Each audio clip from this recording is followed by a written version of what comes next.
Thank you, ma'am. A'udhu billahi minash shaitanir rajim. Bismillahir Rahmanir Rahim. We thank Almighty Allah for bringing us here today. It is the start of the celebration of Professor Omar Rahaman's 80th birthday. We pray that Almighty Allah will give us a glorious program starting today to all the programs that will end in May by God's grace. Spare his life and spare our lives too, as we gather here to celebrate a renowned person, Professor Omar Rahaman. Almighty Allah, we commit the commencement of this program to you today. We ask for your guidance and for your blessings as this program commences. I am going to recite Fatiha. It is the first surah or the first chapter in the Holy Quran. And I ask for God's grace and mercy on his life as he celebrates his 80th birthday. A'udhu billahi minash shaitanir rajim. Bismillahir Rahmanir Rahim. Alhamdulillahi Rabbil Alameen. Ar-Rahmanir Rahim. Maliki Yawmiddin. Iyyaka na'budu wa iyyaka nasta'in. Ihdina siratal mustaqim. Siratal ladzina an'amta alaihim. Ghairu maghdubi alaihim waladdallin. Amen. We commit this program to you. Grant us your blessings. Amen. Thank you, ma'am, for that opening prayer. I'm sure we all know the reason why we are here today. We are here to celebrate 80th birthday, though May 6, but we are starting with this to move to that very May 6th. One of the many children of Professor Rahaman, I'm not supposed to be the one anchoring this message, this program this morning, but I don't know how the Lord fell on me, even though my director that called me doesn't even know that I have that close relationship with him, but he chose to call me to come and anchor this program.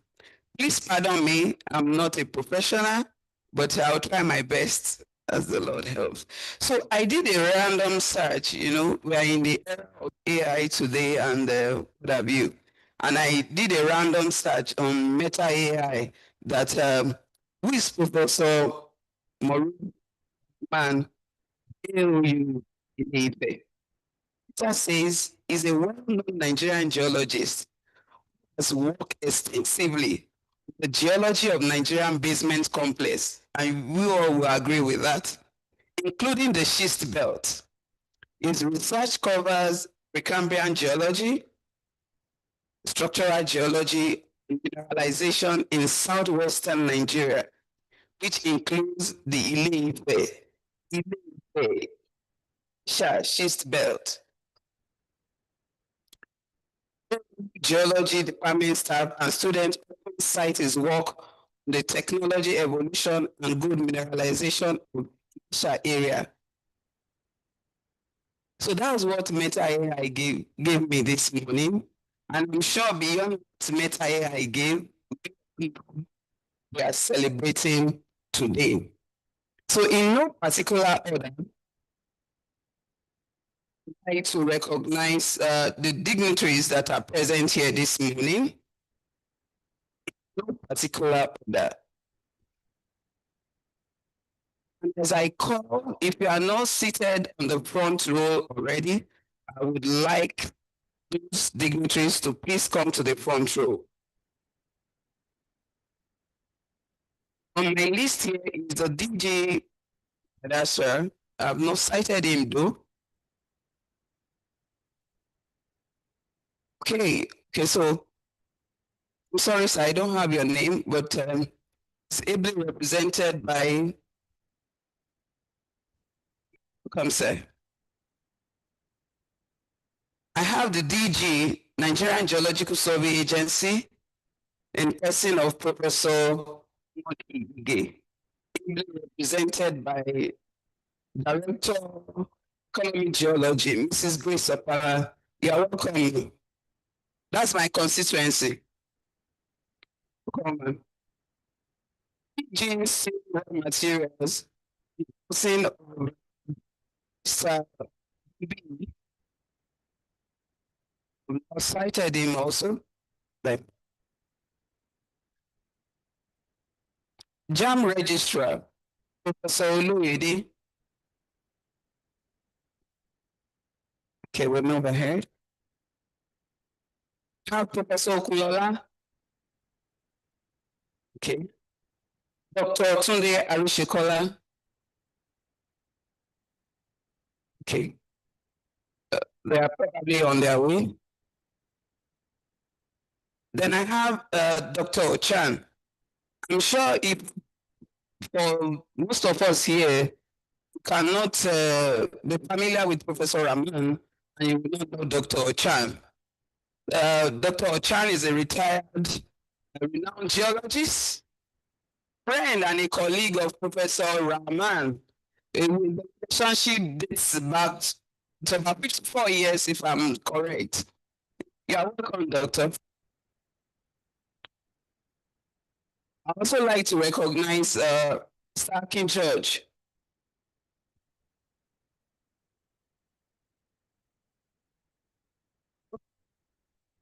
Sure, we all know that we are here, the PTDF building. It would not be nice if we did not recognize those that are giving us this facility to use. The Executive Secretary of the PTDF is ably represented this morning by Dr. Steve Abuyino. Dr. Steve, oh, you're welcome, sir. Honestly, you're welcome, sir.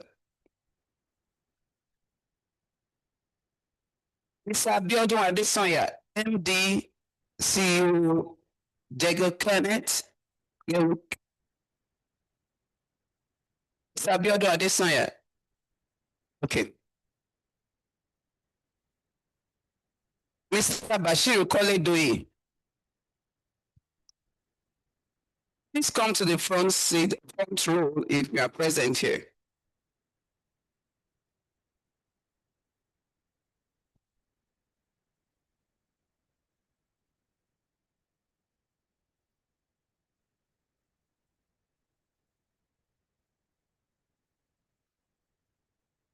Dr. Salami Akinjide.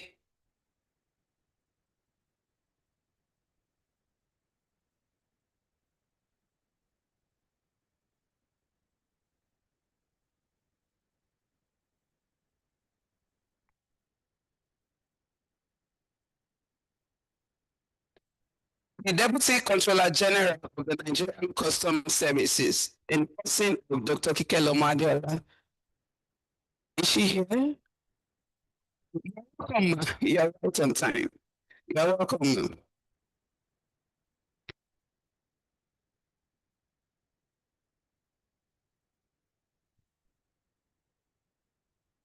Also on my list is the police ARG, in person of Dr. Mrs. Nkechi Eze.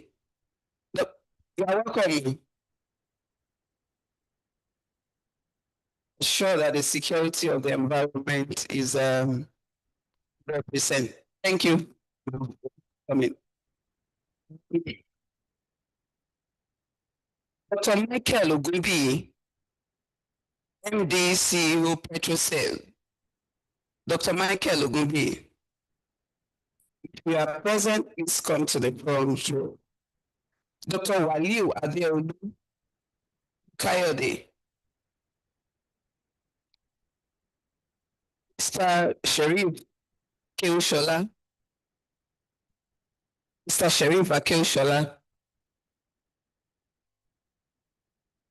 Engineer Titilope Adeyemo, Minister of Education.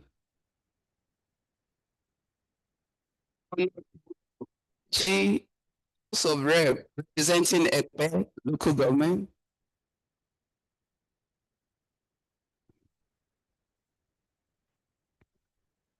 Dr. Life Atono.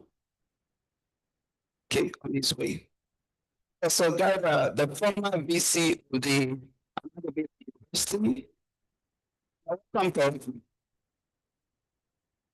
I also have the honor of introducing my Director General in person of Dr.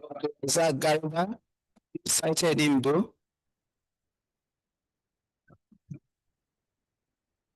So, ladies and gentlemen, that is a list of the dignitaries that I have before me. And as they come in, okay,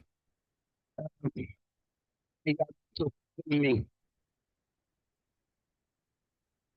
Please pardon me, the NMGS president. She's my aunt. Yes. Probably because I wasn't looking at the people seated, but I was just walking by before me. This is the NGS president in person of Ms. Rose Kingdom. You are highly welcome. Thank you, ma'am. So, if we take a look at the other we have next is a welcome address.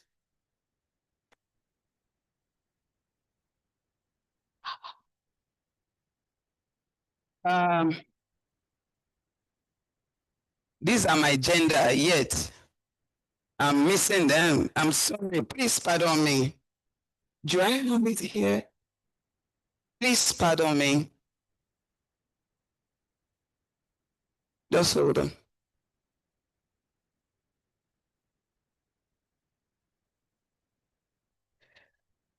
I don't have the name here, but I'm introducing the president, Afi, in person of Mrs.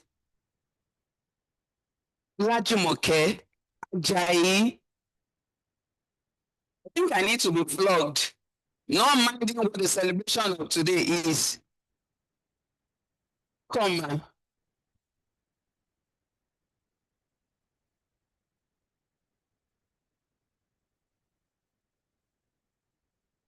I think one of the dignitaries mentioned earlier is around. Come to the front row, sir. Eh? Okay, so that's Dr. Life Atono. You're welcome, sir.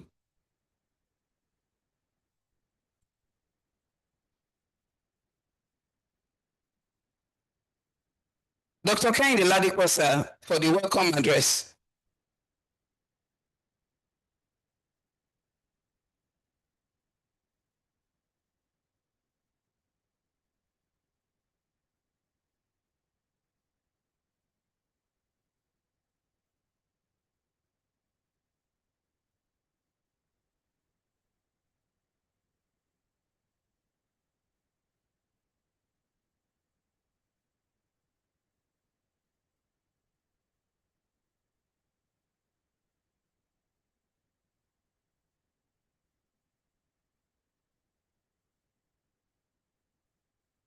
Excuse me, excuse me.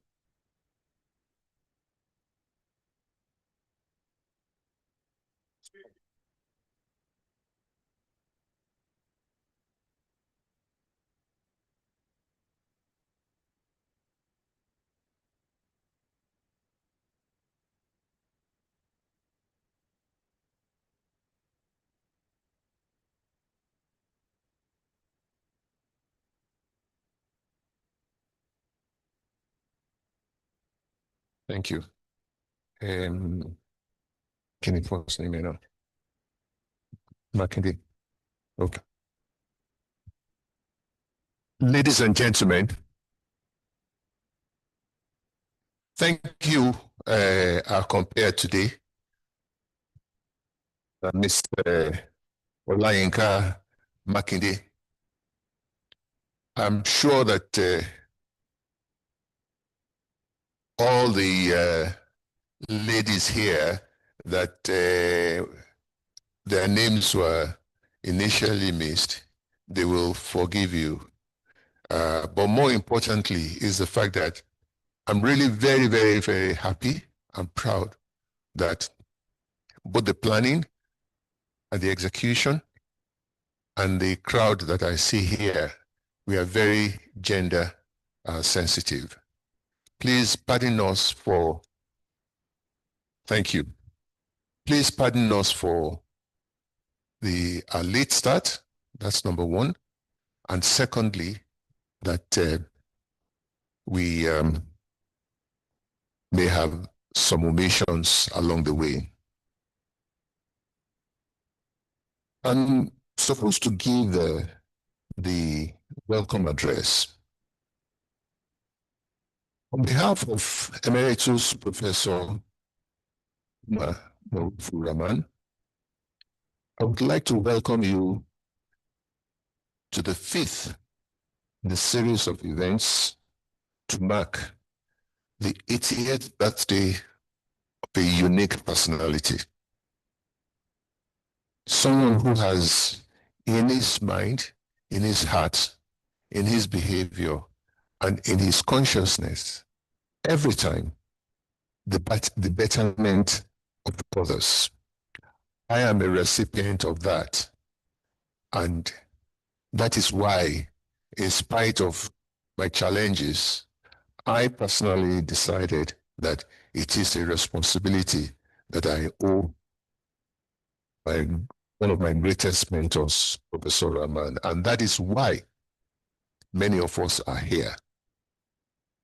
I welcome all of us to this event, to the other events that will be happening leading up to his real birthday, May 6th.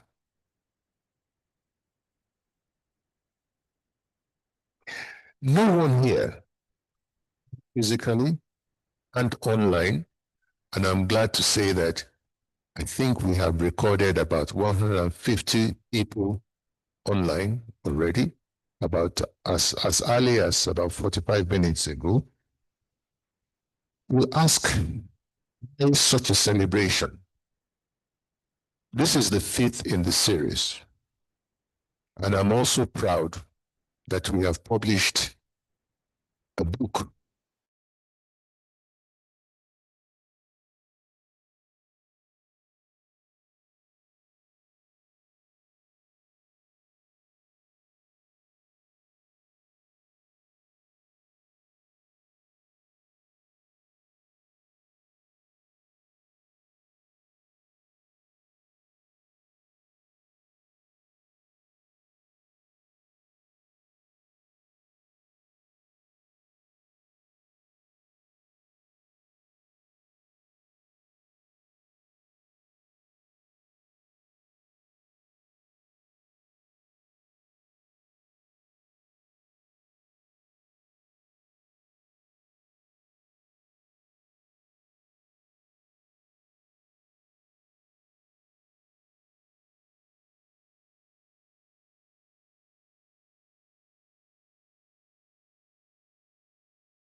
award of Emeritus Professor in 2003.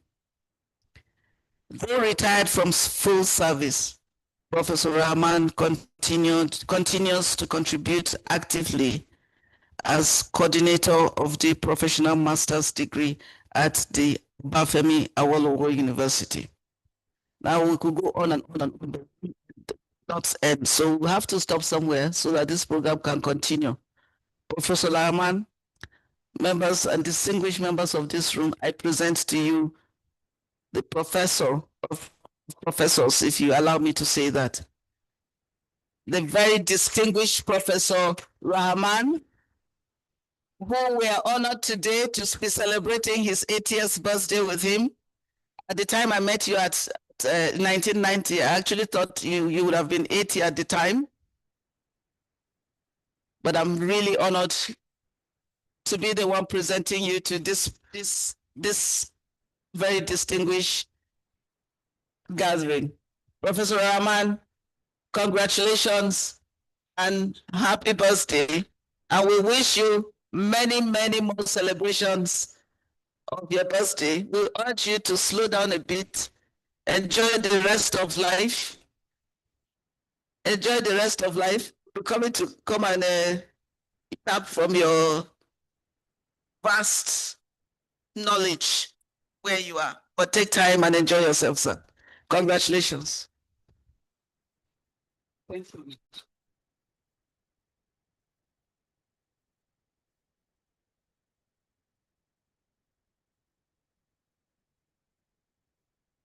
Thank you, ma'am.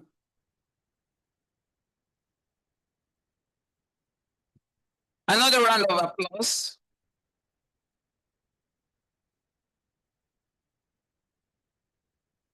So while the introduction was going on by the president and MGS, I had some dignitaries walk in person of Mr. Alex Tucker, fellow NAPI, Acosta and Energy. You are welcome, sir. You are welcome, sir. Now, also present here, Director General, Dr. Abdulrazak Garba. You are welcome, sir.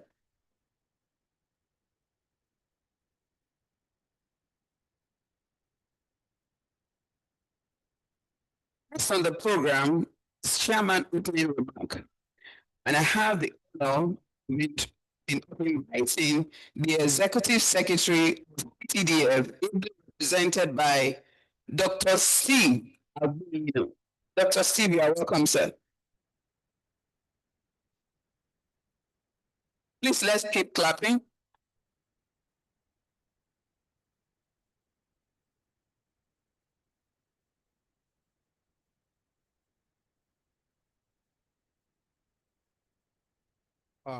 Good morning, distinguished ladies and gentlemen. While standing on the existing protocol, permit me once again to especially welcome Professor Rahaman to this auditorium. It's like coming home for us in PTDF.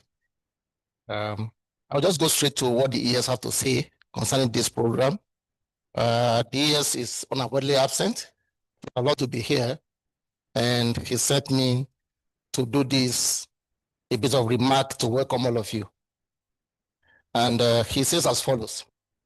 He says it is a great honor for me to share this distinguished lecture series, the celebration of the 80th birthday of eminent scholar, a mentor, and a thought leader, Professor Omar Rahaman. Today's event is not just merely a celebration of age, but a celebration of legacy and intellectual excellence. It is an opportunity to reflect on a life devoted to knowledge, service, and the advancement of society through scholarship and leadership. Professor Rahaman's contribution to academia and national development stand as a powerful testament to the transformation role of education. the decades, he has shaped minds, influenced institutions, and contributed meaningfully to development of Nigeria's energy sector. In the very workforce of Professor Shehu Aliyu, our ES, he believed that Professor Rahaman's relationship with PTDF is both deep and enduring, and indeed is foundational. I'm talking about foundations. He clearly stated that there are so many footprints of Professor Rahaman when it comes to PTDF. I just want to mention a few. One of the cardinal program of PTDF is the Overseas Scholarship Scheme, and Professor Rahaman was one of the architects of the PTDF Overseas Scholarship Scheme, an initiative that has produced generation of highly skilled professionals with continue to serve the oil and gas industry and human energy sector. Beyond that, for over 9 years, he served as the coordinator the aptitude examination used by PTDF to select beneficiaries for the Overseas Scholarship Scheme in selected university in the United Kingdom and others. His leadership in this regard helped to institutionalize a process that is credible, transparent, and merit-driven. He has also been Professor Rahaman's long-standing member, the selection panels for the PTDF in-country postgraduate scholarship scheme in Nigerian universities for the years. Notably, he participated in the Southwest Regional Selection Exercise held in Ibadan in 2008, 2004, and continues to contribute his expertise to the program to this day. Professor Rahaman was equally instrumental in PTDF's interventions in the upgrade of infrastructures within Nigerian universities. He successfully facilitated the establishment of 5 specialized 12-month professional master's program at Obafemi Awolowo University with support from industry and relevant government agencies. These programs housed within the PTDF building include petroleum geoscience, petroleum geophysics, petroleum geochemistry, mineral exploration, and groundwater and environmental geosciences. This initiative reflects not only vision, but a practical commitment to building local capacity and strengthening institutional frameworks for sustainable development. The theme of today's lecture, which is celebrating excellence at 80, is therefore both fitting and instructive. It reminds us that excellence is not defined by age, but by sustained relevance, impact, and the ability to inspire generations. Professor Shehu Aliyu, ESPTDF, have this to say to all of us. He says, as we celebrate Professor Rahaman today, we are not only honoring a distinguished individual, but also celebrating a legacy of excellence, integrity, and service. His life is a world challenge. We will do more, to give more, to build institutions that will outlive us. And finally, on behalf of PTDF, Professor Shehu Aliyu congratulates us on this occasion and wish all of us a very enduring intellectual session. Thank you and God bless.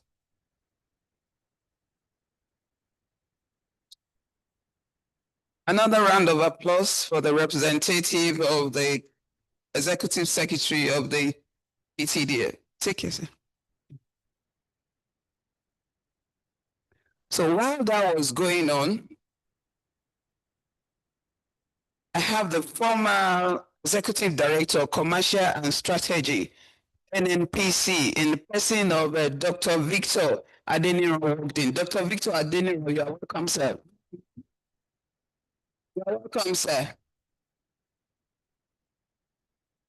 So I don't have the names, but I was also informed that some of the professors from universities if you are one of those, can you please stand up for recognition? Professors from matters, our institutions. You are welcome, sir. You are welcome, sir. You are welcome, sir. Yes. Based on the program, is the good messages. To take two now, and we continue with the program. We take the rest of the goodwill messages. First on the list for these goodwill messages is no other person but Mr. King George, the judge with the capital. Welcome, sir.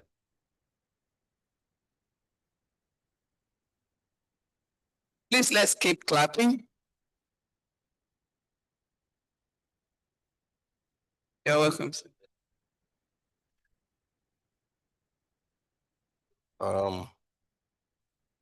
The celebrant,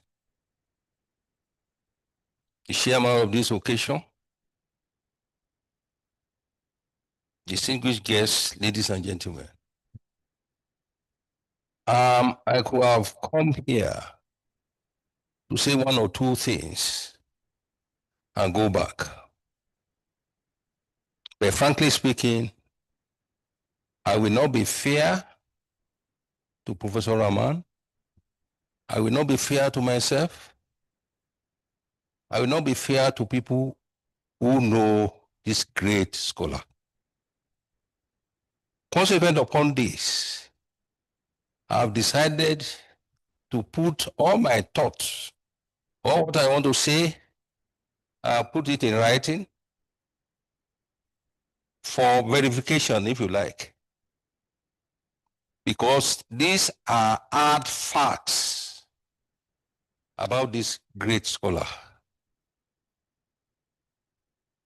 Before I continue, first of all, I give glory to the Almighty God for giving me this opportunity to stand before you.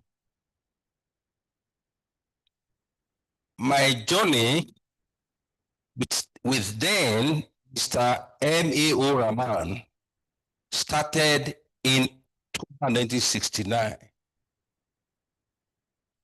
I was reported in September 1969 to begin his doctoral program with Professor M.O. Oyawoye, the then head of Department of Geology, University of Ibadan. In that meeting in October 1969, we usually exchange pleasantries. After which, I used to see him in the library all the time, reading journals, reading books, reading all the bulletins you can think about in preparation for his doctoral program. My personal contact with this great scholar started in September 1970 after the class of 68-71 returned from Isenyi, where we were camped for 3 months for field work. One day, an argument involving two other lecturers. He himself, he must have forgotten all these facts.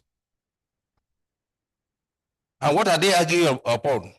They were arguing upon the petrogenesis of banded gneiss.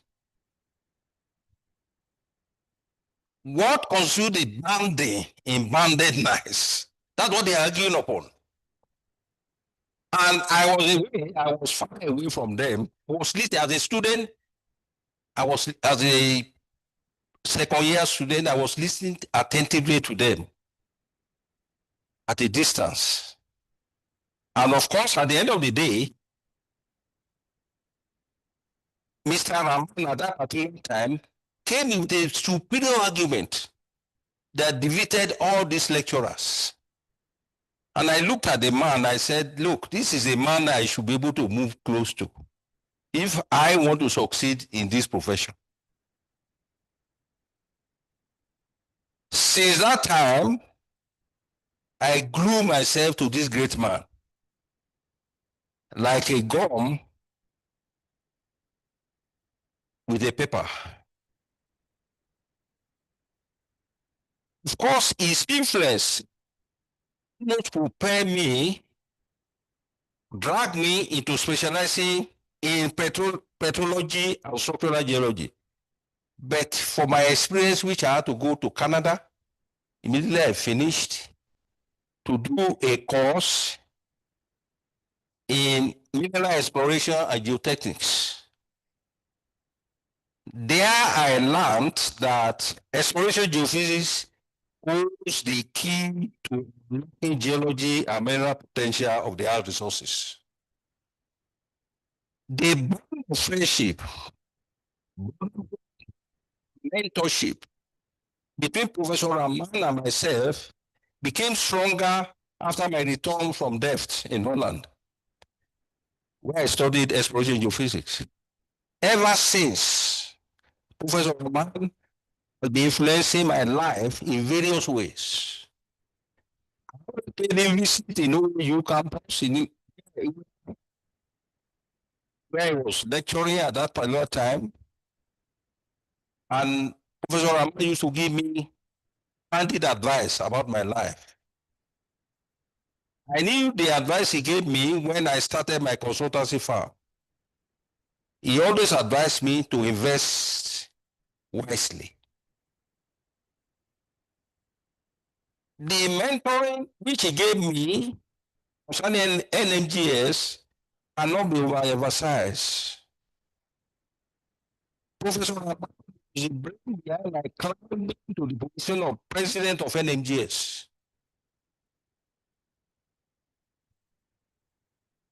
I could remember vividly at the Calabar International Conference of 2010, where the council members were lodged at the University of Calabar Guest House. Someone called me through intercom around 5 a.m. On his room, he handed over a note to me on his feeling about NMGS and how he wanted me to take over from the then Professor Tony Louise, blessed memory. His words, and I quote, "I don't want to wake up one day, discover that no NMGS, no COMEC. And at the rate we are going, it may soon or later happen if we don't take action." Unquote. Today, the rest is history. Because of this, I climbed to that position of NMGS with the support of all the members who were able to succeed. I just like to copy his ways of life, more especially the need to come up with policy shaping papers anytime one is presenting a presidential address at any gathering. He demonstrated this during the presidential address he gave at the NMGS International Conference at Itakwe, which of course was one of the best conferences we had when he was president of NMGS. What happened at Itakwe is a story for another day. At that conference, the presidential address of Professor Rahaman was quite pungent, full, factual. But this did not go well with the authorities that be. But Professor Rahaman stood his ground and refused to apologize to anybody. And that is him. Professor Rahaman's tremendous absolute passion for NMGS. Just excuse me. The present gathering reminded me of Papa Ifatu full of blessed memory. During one of my visits to Papa in Elisha, Not long after I walked into Papa's house in Elisha, our then the NMGS president, name we said, I don't want to mention his name here, entered the sitting room. He greeted Papa and myself. Thereafter, he narrated that he was coming from Akure, that he just branched to pay homage to Baba Faturoti. After welcoming him, Baba Faturoti retorted, said that left to him, Professor Rahman would remain as president of NNGS for the next 15 years. A round of applause, please. Let me applaud that. Now, having noticed the countenance of the president that time, I walked to Faturoti and I told him quietly that, Baba, the present president is around. Why are you saying this? He said, the man retorted, Baba Faturoti 01 retorted and said, I can lead me, let me say my mind. That is Baba Faturoti for you. Another occasion of note was during one of the ceremonies marking the 80th birthday of the first professor of geology in Africa, Professor Emo Oyaoye. During his 80th birthday, the ceremony was rounded off in Offa State. And when the journalists asked, during the question time, when the journalists asked Professor Oyaoye that you could recall, you have been teaching for the past how many years now, Baba? Can you please tell us the best student which you ever produced? And of course, Professor Oyaoye said that the best student in geology he had produced throughout his teaching career in the university is Professor Omar Rahaman.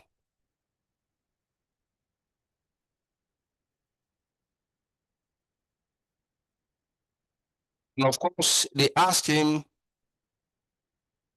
Professor Oyaoye, what was the best set, the best university set you ever produced? And they mentioned the set of 1968 to 71. That is our set that produced Agagu, myself, Obaseki, and the rest. Just of a recent, I noticed that Professor Rahman did not normally put on his asset until between 3 to 4 p.m. every day. And when I inquired from him, you doing this, Prof? He told me he doesn't want anybody to disturb him. Number one, he wants to keep his peace. And I said, okay, since you are my mentor, I would copy you. And I decided to put off my line. I didn't put the following day. I didn't put on my line until 4 p.m. the following day. And what did I get? When I opened up my phone, I saw about 160 messages. Giving some messages saying, say you are belly full now, huh? So you don't want to do consultancy any longer. So I have to walk to my mentor, Professor Rahman, that look, see what you cost me. I will not try this thing again.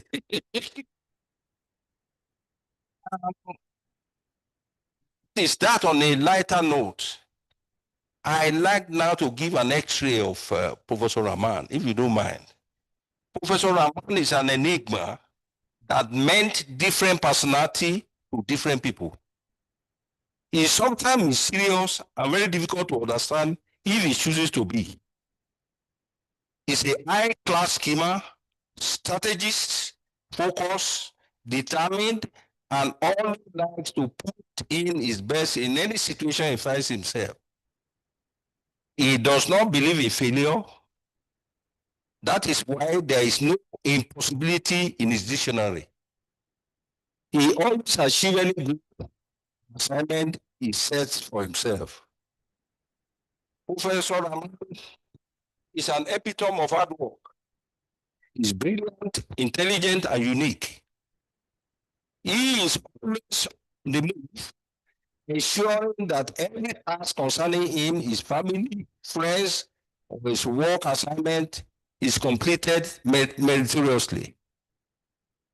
And to details, he believes in the power of perseverance and demonstrates that no challenge is insurmountable with determination and effort. Professor Rahaman is generous to a fault. His generosity truly set him apart. He is always ready to help those in need.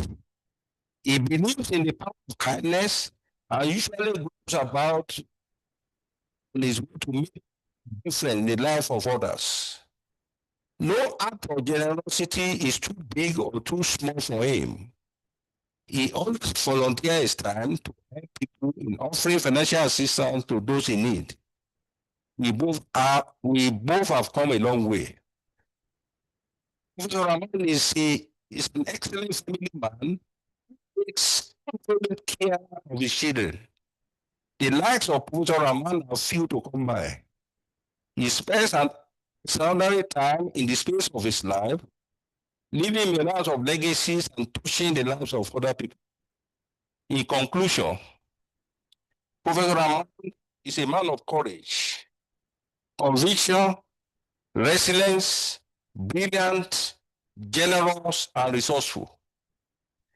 His life is marked by visionary thinking, collaborative spirit, and unwavering drive of excellence.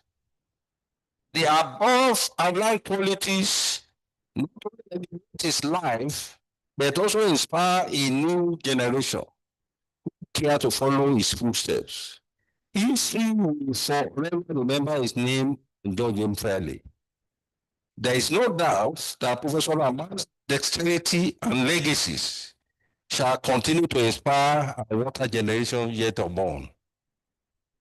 His story should be told as a beacon of dare to dream dreams, serve people, and conquer adversity.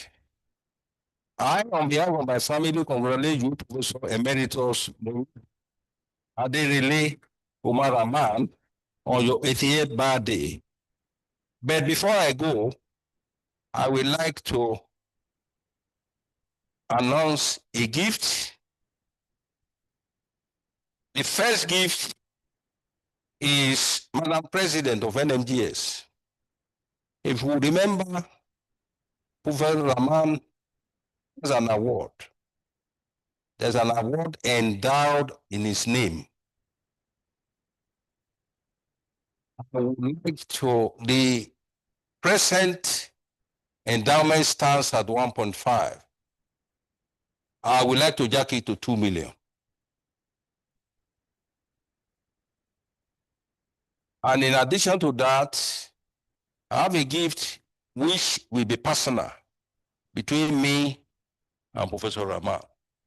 Thank you for your kind attention, and God bless.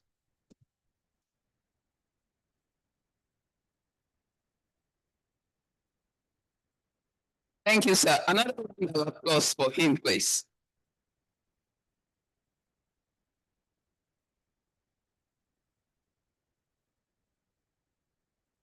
Without much ado, because we are far back behind the schedule, the next on the list for the goodwill message is no other person but the Deputy Controller General of the Nigerian Customs Services in person of DCG Kikelom Adeola. You are welcome for the goodwill message. Thank you, man. Good afternoon, everybody. I beg to stand on the existing protocol. The celebrant, Professor Rahaman. Congratulations. When I was told and I was like, do you have an address? I said, no, I don't need it. I will speak from my heart. I'm wearing 3 caps. I'm here representing the Controller General of Customs, Alhaji Dr. Bashir Adewale Adeniyi Hemifar. I'm also representing my husband, who is a professor of geology too, a mentee of Professor Rahaman, Professor A.J. Adeola, popularly called AJ. And I'm representing myself, my humble self, as one of the 81st steps under the tutelage of Professor Rahaman. Having said this, if I do not say some things before I finally congratulate Professor Rahaman, it won't be good. I knew him in 1984 when we at the University of Ife, Obafemi Awolowo University. And he's like a giant before us. You know, the other lecturers will come and they write on the board. He never wrote on the board. He comes in with a projector, intimidating projector, I'll tell you. Projector what he wants to do, and he will be writing on it what this person said is rubbish. Because I personally went there, I'll say to you, no,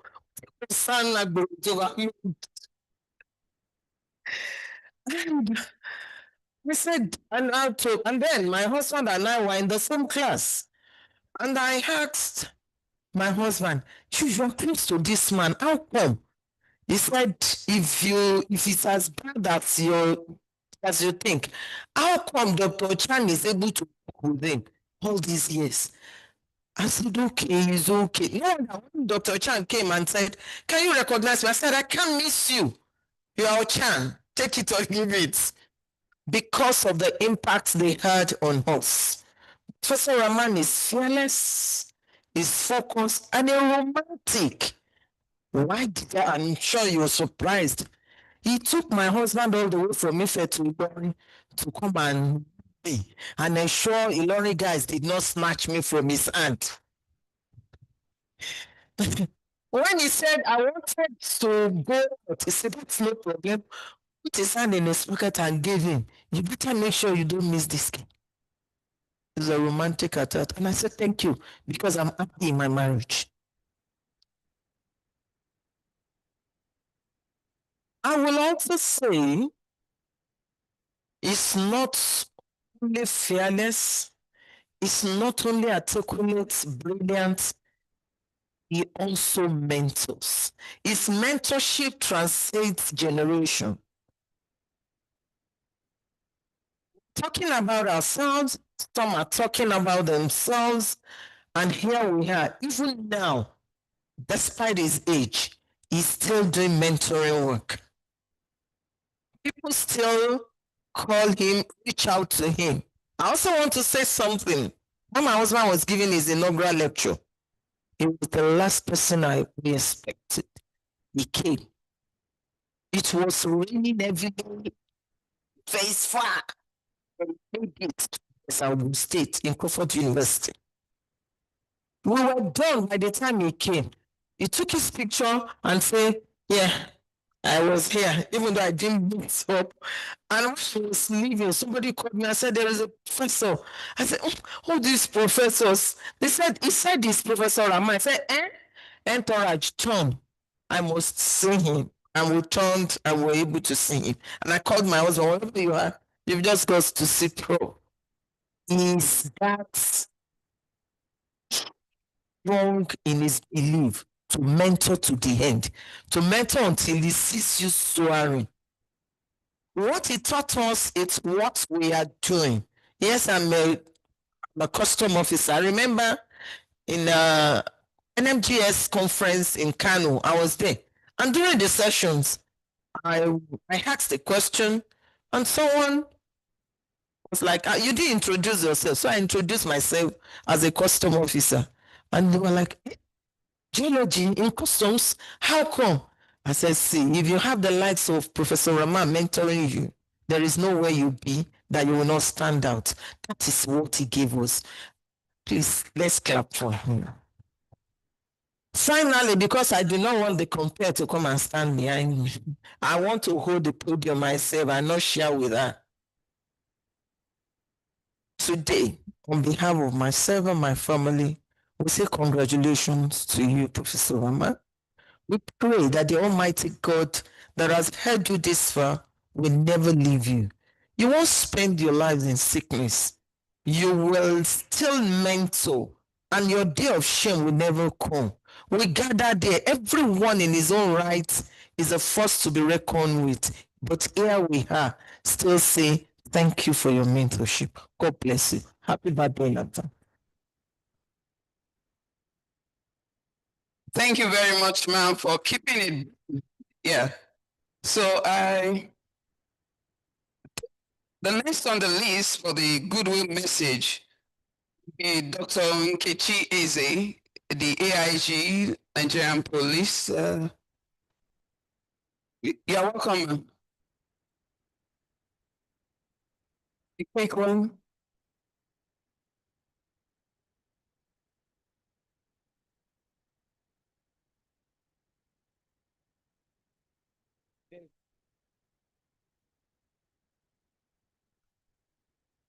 Our celebrants, Professor Rahaman, and all the distinguished guests. I wasn't supposed to give a goodwill message, but I managed to beg the compare to let me speak. Just to let you know how our prof is well valued. I'm a doctor, a medical doctor, like you know. My name is AIG Nkechi Eze, and I'm the first medical director that's in charge of medical services in the Nigerian Police Force. So I'm sure we'll all be wondering, what's a medical doctor doing in the world of geologists or geoscientists? I went to Obafemi Awolowo University too. As a Prof student, I just happened to meet Prof by association. A friend of mine who was in geology department, his name is Engineer Chike Mosun. And then we were in Ife together. We went to the same secondary school. He was always talking about Prof. What's this Prof you're always talking about? Professor Rahaman. And he introduced me to Professor Rahaman. Like yesterday, Chike called me and said, Prof is having, this person, this person. I said, Prof, I'm not, Chike, I'm not a geologist. I'm not a geoscientist. I'm a medical doctor. I don't know all those people. Just assumed. Because Prof had a very large heart, very open hands, he gathered all of us as far as the Faculty of Health Sciences to geology. I'm sure people know the distance. So I can also now say that I'm a protege of Professor by association. And Prof, since he hadn't forgotten. He was reaching out to each and every one of us. He will call you. How are you doing? How are you today? How far with your progress in your work? And during the Nigerian police, Prof was always there, encouraging. Prof, I appreciate you. I thank you. Everybody would have thought you're my prof. My prof in school, but I value you as much as your proteges. I do so. And I just want to use this opportunity to appreciate him, to let him know that his name, his reputation precedes him. I come from Southeast. And it was after I graduated, I realized that Prof has a lot of children in Southeast. In fact, incidentally, I never met my late husband in Prof. And I realized that children were Prof's children. There's one in Prof. I don't know if you know one engineer sent today. They named themselves Morufu. I'm just realizing now that Prof's name is Morufu. But I used to hear them call each other. My husband would call his friend Morufu. They both had this name. They keep calling themselves Morufu. I was wondering, where did people get this name Morufu from? But it's just now that I realize it's actually Prof's name that we're calling. So Prof has a lot of children in the southeastern part of Nigeria.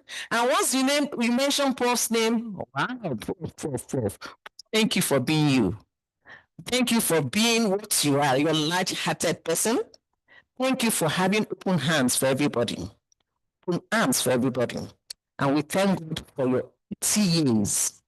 We pray that the good Lord will continue to protect you, guide you in good health. And we're celebrating you. I bring you greetings from Nigerian Police Force. Thank you so much.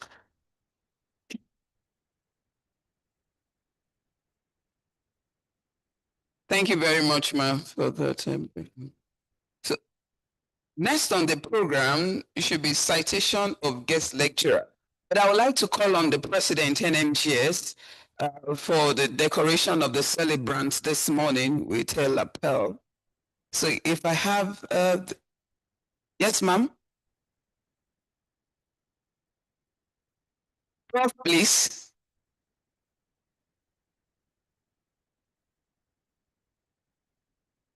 If you don't mind, you can come up here.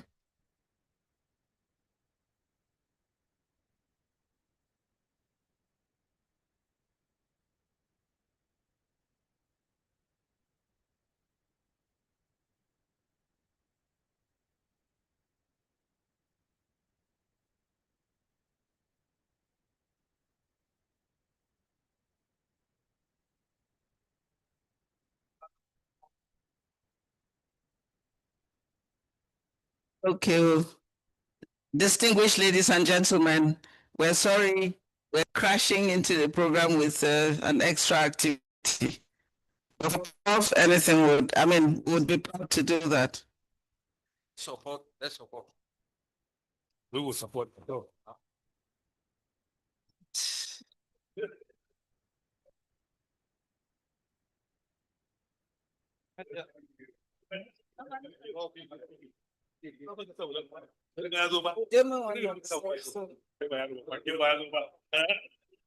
Yeah. Please, let's spread out and make it snappy.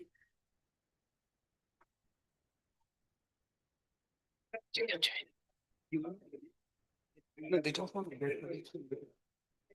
If you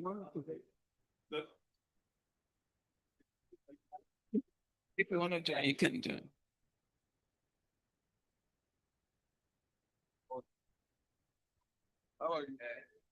All right, please let's make it snappy. Prof, we're so sorry to have to drag you up. It's worth it. Please come up. It is worth it. Half of the Nigerian Mining and Geoscience Society, everyone here representing the ones that are not here, would like to congratulate you on your 80th birthday. I'd like to also say on behalf of the society, we're really thrilled about a new program, which is a welfare program again, and you'll be a recipient of that program starting with you today. So it's a positive thing. You get to hear from us greatly. Thank you very much, sir. So on behalf of NGS, I would like to say thank you for who you are. Thank you for being Professor Rahaman. Thank you for being past president. Thank you for being fellow of NMGS. Thank you for being mentor to That's a good one. Thank you. Thank you for being who you are.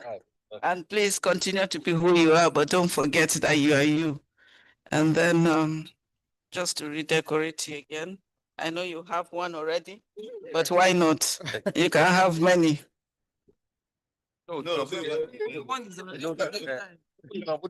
It's going to be hard for me with my hand on this side. Okay, so Prof, there you are. So you're not double decorated. Pretty face. Look at the pretty face. Yes. Double decoration. So Prof, we're very, very lucky to have passed through your tutorage. We're happy that we're in the same society. We're happy that you have mentored us. We're happy for who you are and what you have been. Pray that the Lord God will keep you safe and celebrate you for another 80 years. Well, and just before we go, I'd like to give a small to the very AIG Geologists by Association You know, you still have an opportunity. There's a new field, medical geology, so you can key in and just make yourself a geoscientist. Thank you very much, Prof. Congratulations, sir. Thank you. We want to see. He's a jolly good fellow. He's a jolly Good fellow. He's a jolly good fellow. So say all of us. And so say all of us. And so say all of us.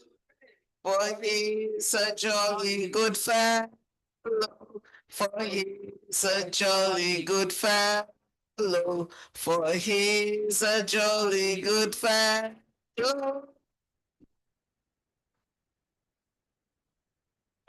And so say all of us. Thank you very much. Thank you very much. Thank you. Now we do the lecture, you know. Yeah.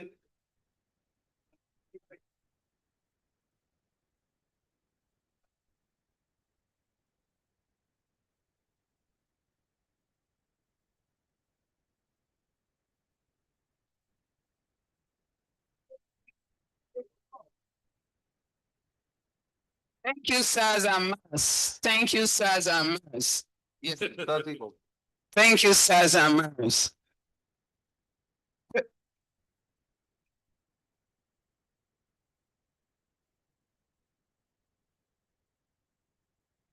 President, Nigerian Association of Petroleum Geologists, in the person of Mrs. Olajumoke Ajayi, will be coming up to give the citation of the guest speaker. You are welcome, ma'am. Please, a round of applause for her, please.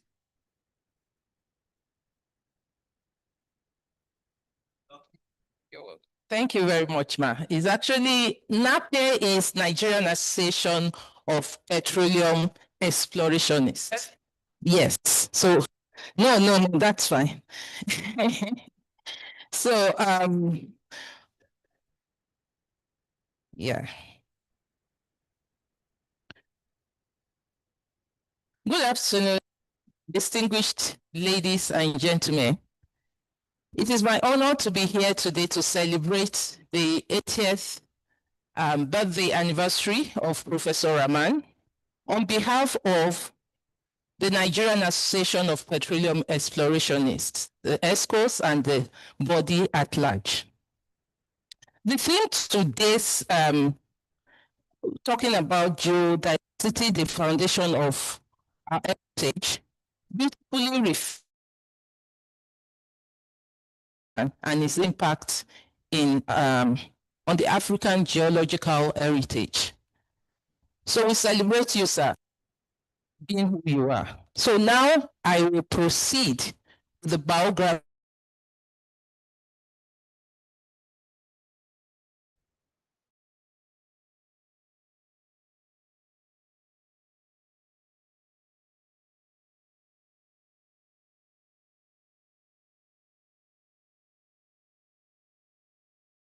Cameroonian geoscientist.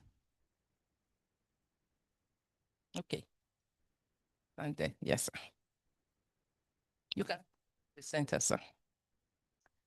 Professor X Felix Totel is a distinguished Cameroonian geoscientist. He obtained his bachelor's degree in 1977 from the University of Yaoundé and later earned a doctorate in 1981, followed by doctorate science naturelle in 1987, pardon my French, both from the University of Nancy in France. He began his professional career in 1982 at Cameroon's Institute for Geological and Mining Research, where he rose to the position of research director in 1996. Over than 4 decades, Professor Toteo has conducted extensive geological mapping and geochronological research across Africa, Europe, and the Americas. His work has led to the development of a remarkable geochronological database for Central Africa. In 2007, he transitioned into academia, holding professional positions, professorial positions at the University of Botswana, the University of Cape Town, and Nelson Mandela University in South Africa. In 2010, he joined UNESCO as coordinator of Earth Science programs in Africa, where he played a pivotal role in advancing the connection between geodiversity, biodiversity, and socio-economic development. He has also contributed significantly to global conservation efforts through his work with the International Union for Conservation of Nature, particularly on the framework guiding the application of Criteria 8 of the Heritage Convention. Professor Toteo has served the international geoscience community in numerous leadership roles. These include head of the Center for Geological and Mining Research in Cameroon, president of the Geological Society of Africa, president for Africa of the Commission of the Geological Map of the World, and the president of the advisory board of PanAfGeo.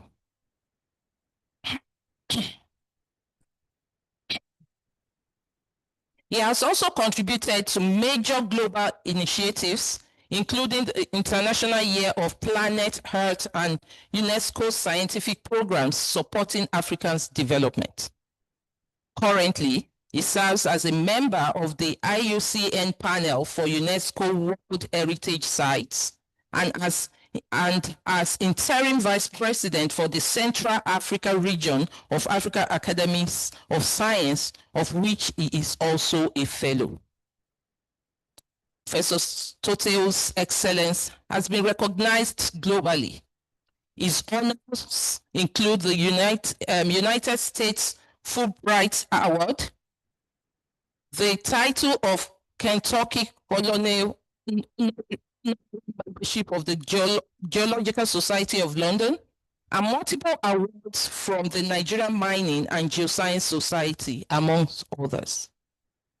Distinguished ladies and gentlemen, please join me in warmly welcoming Professor S.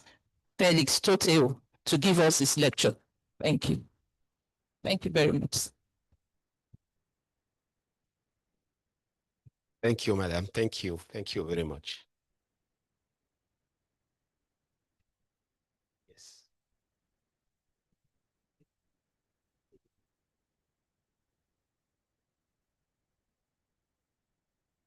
Distinguished guest, thank you very much for welcoming me for this talk. And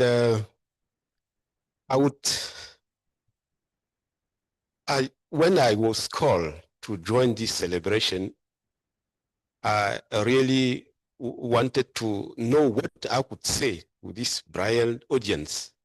And because I knew Professor Rahaman for many years, but since about 40 years, we haven't met. So when I received, please, can you send the slide on the board, please? Okay. So when I received that picture, I said, this is not true. This is not the man. But last night we met and I saw that that was the man. After 40 years, Professor Rahaman, you are blessed. You are blessed. May God continue to bless you. Thank you.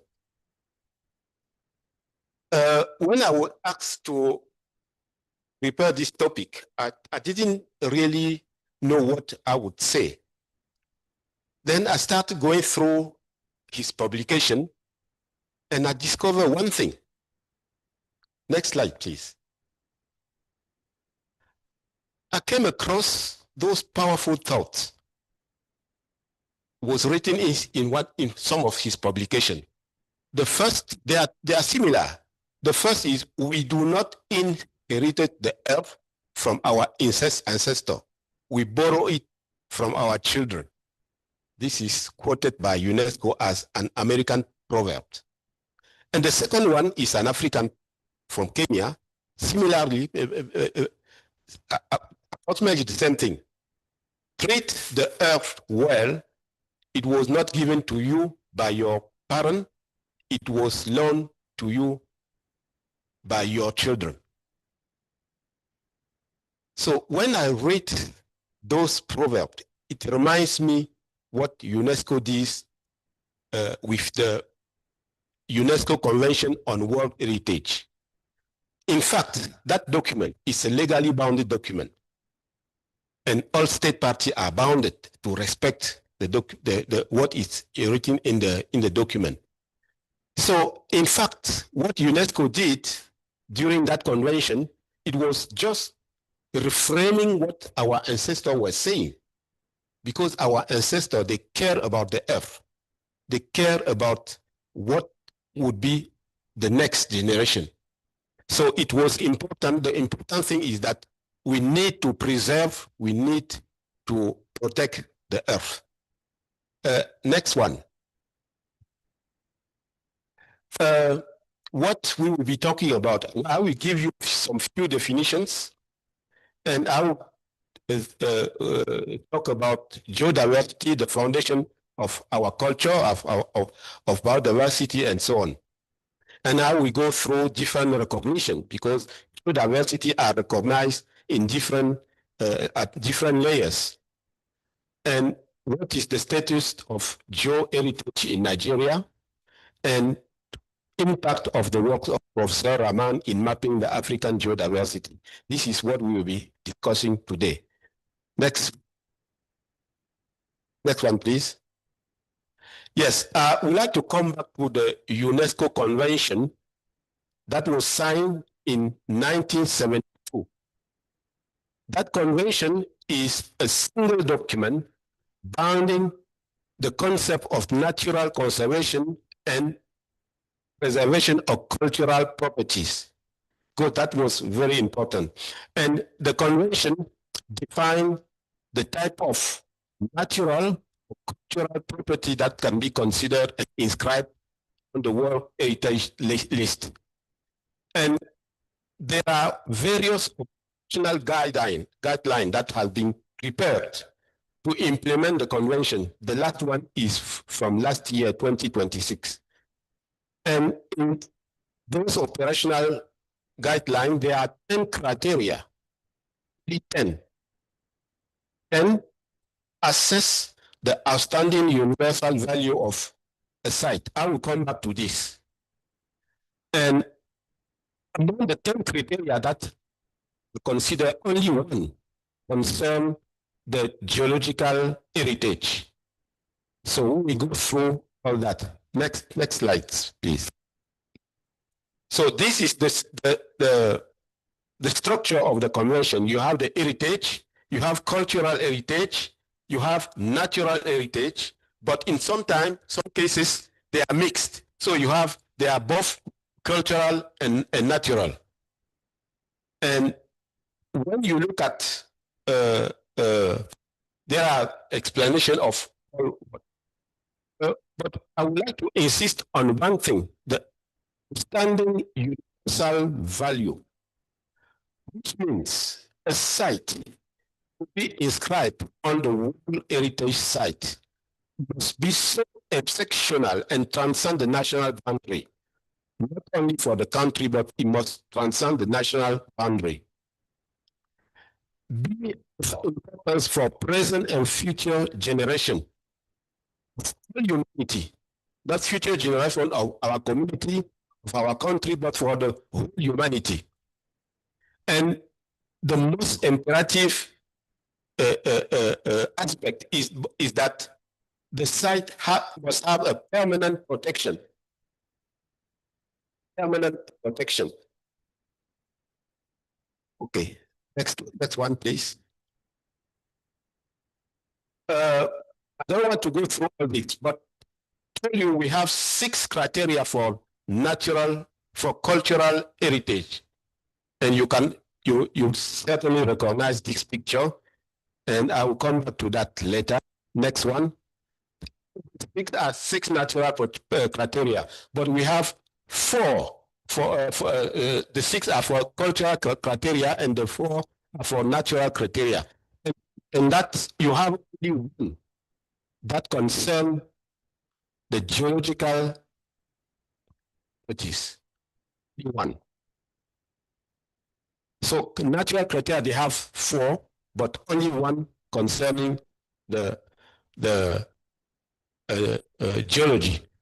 This means that a site inscribed on a World Heritage site, the site must fulfill the aspect of founding universal value and fulfill one of those 10 criteria: natural, cultural, or mix. Next one, please. Now, it's biodiversity. It's variety of living organism, the gene, the species, the ecosystem that make the life possible on Earth. There are, you can see some of the picture. These pictures are taken from the site that are already the World Heritage site. Next one. What is geodiversity? Variety of element and process present in a territory. You can see it can be anything between a rock, minerals, fossils, soil, water resources, landscape, stratigraphic unit, tectonic structure, or process.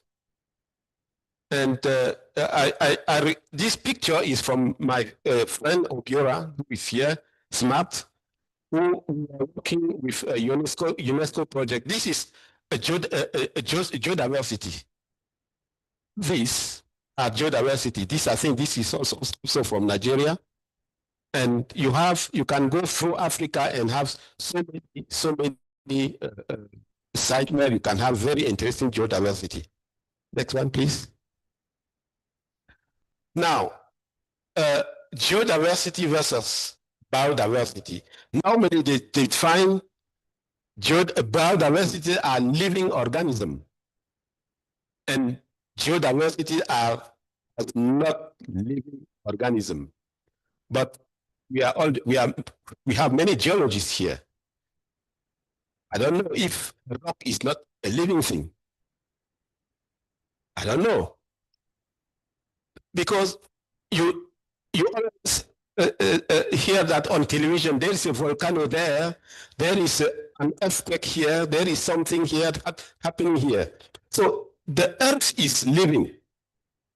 There is no living organism on earth. Everything is living, including the rocks. Everything is about time scale.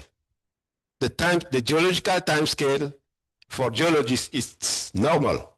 It's something that they understand.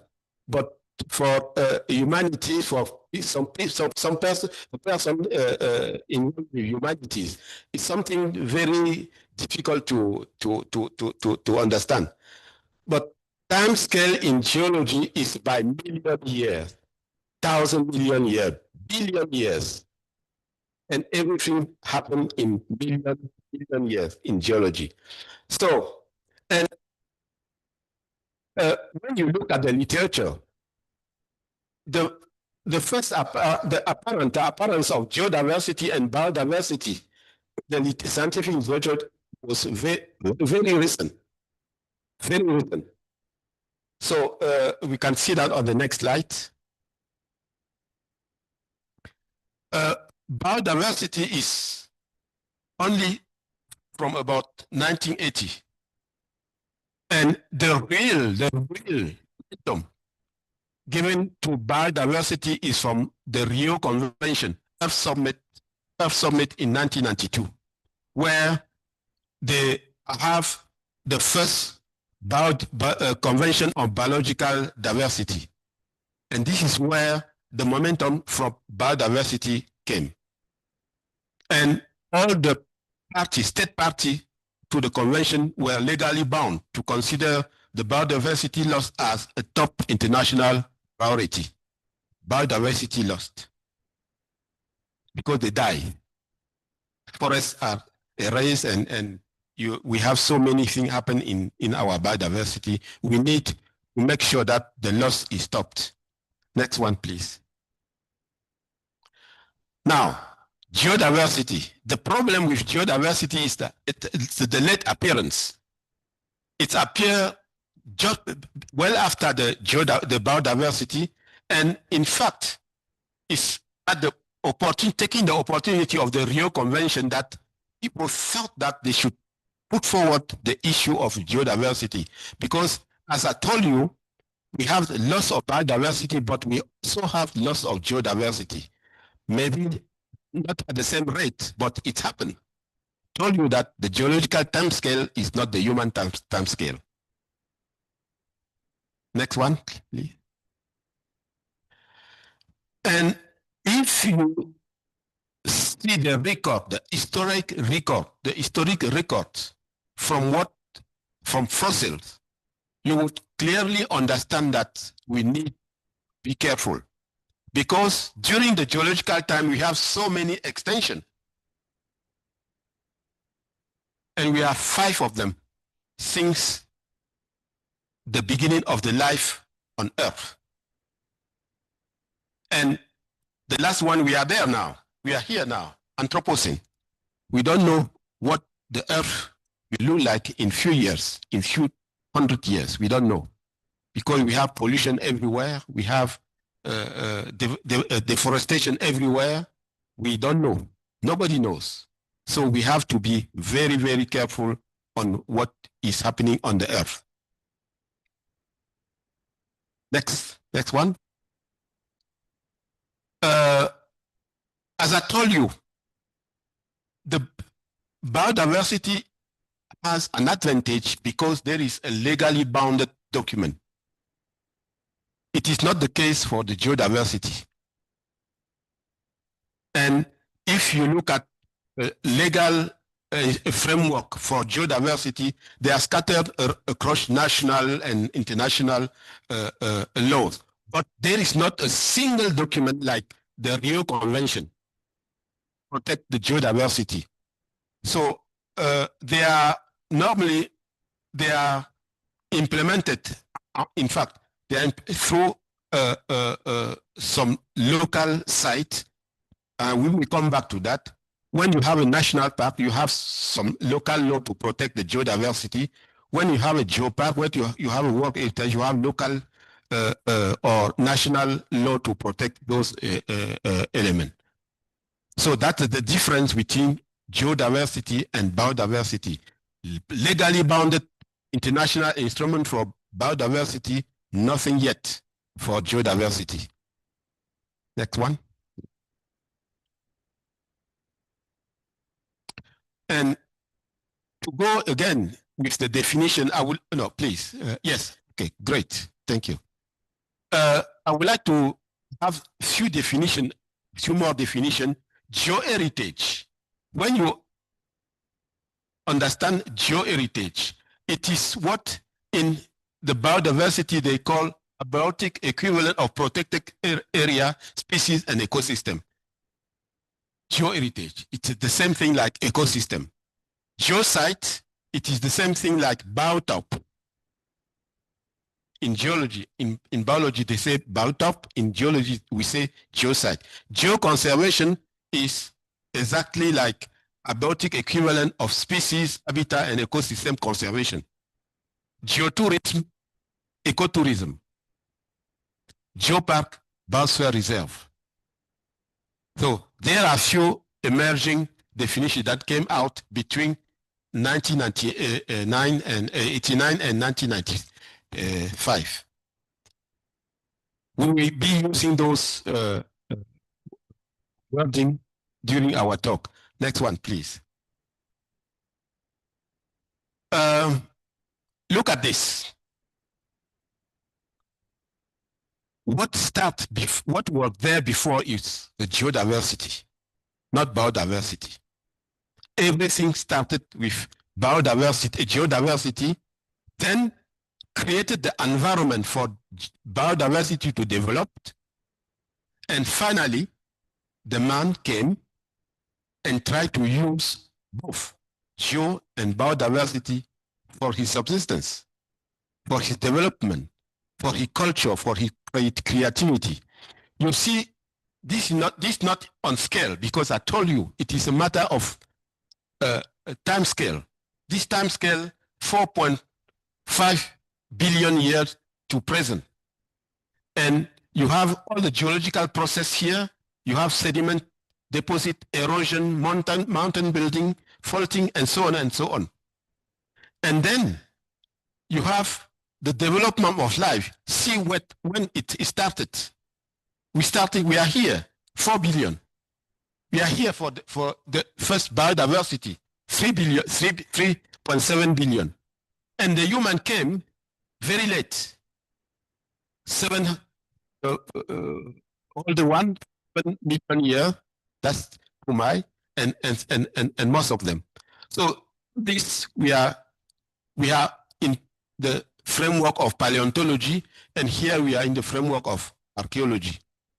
So what is written down there is that we have the Earth has archived flora, fossil, fauna, and everything. And in some cases, you can have a place where you have those beautiful things very well preserved, so that the people can think that it is important for their life, for their development, for the economic development, or for their cultural development.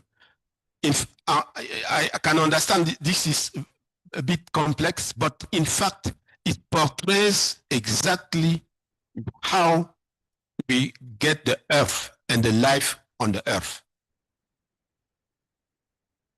Next one, please. Now, how do we recognize, what are the various denominations to recognize geodiversity? You know, we have in geology the International Union of Geological Science. The International Union of Geological Science, since few years, is mapping geosites worldwide. And last few years back, they published the first 100 top geosites in the world. I will come to that a bit later. The second recognition is the World Heritage Site. Is what we have been talking about. It is where will be recognized as such. The site must have an outstanding universal value.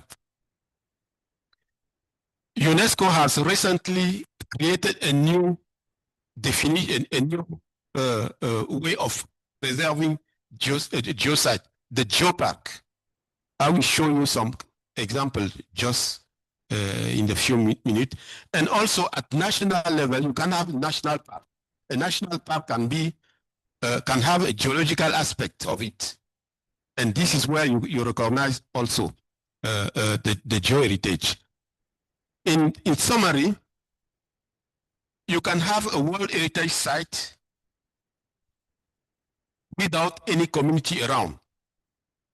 But for geopark, you must have a community around.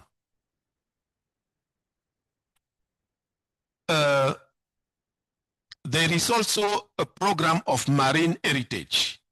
You know, sea cover more than 70% of the earth.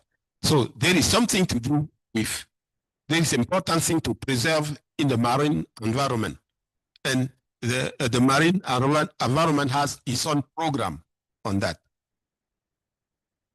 You have seen that in that chart I showed you before. One of the area we can value geoheritage is African Alive Corridor. I was personally involved in that, and there is a slide. I will give you more detail on what is African Alive Corridors. Next slide, please. Now, this is one example of a geosite. You can see this an example from Mozambique. This one is from Namibia. You know about snowball earth. You have heard about snowball earth. This is where it started from. You see, you also have the Gorongoro, which is an important geosite. I mean, IUGS is trying to map in various countries the important geosite to make them known by the scientific community. Next slide, please. You see the mapping of geosite worldwide. And you can see that Africa has 12% of geosite. Europe, they have almost 30%. So this is, you see, this is one of, when you see this map, it's wonderful. Because you can see the different stage of the evolution of the Earth. You see this one is there, and this one is just cross-cutting. So this is the type of site we want to map and to bring to the attention of the scientific community. And we need to continue our effort in Africa because we are still lagging behind. So you see, we have geosites have been mapped in Egypt, Mauritania, South Africa, and so on. Okay, thank you. Next one.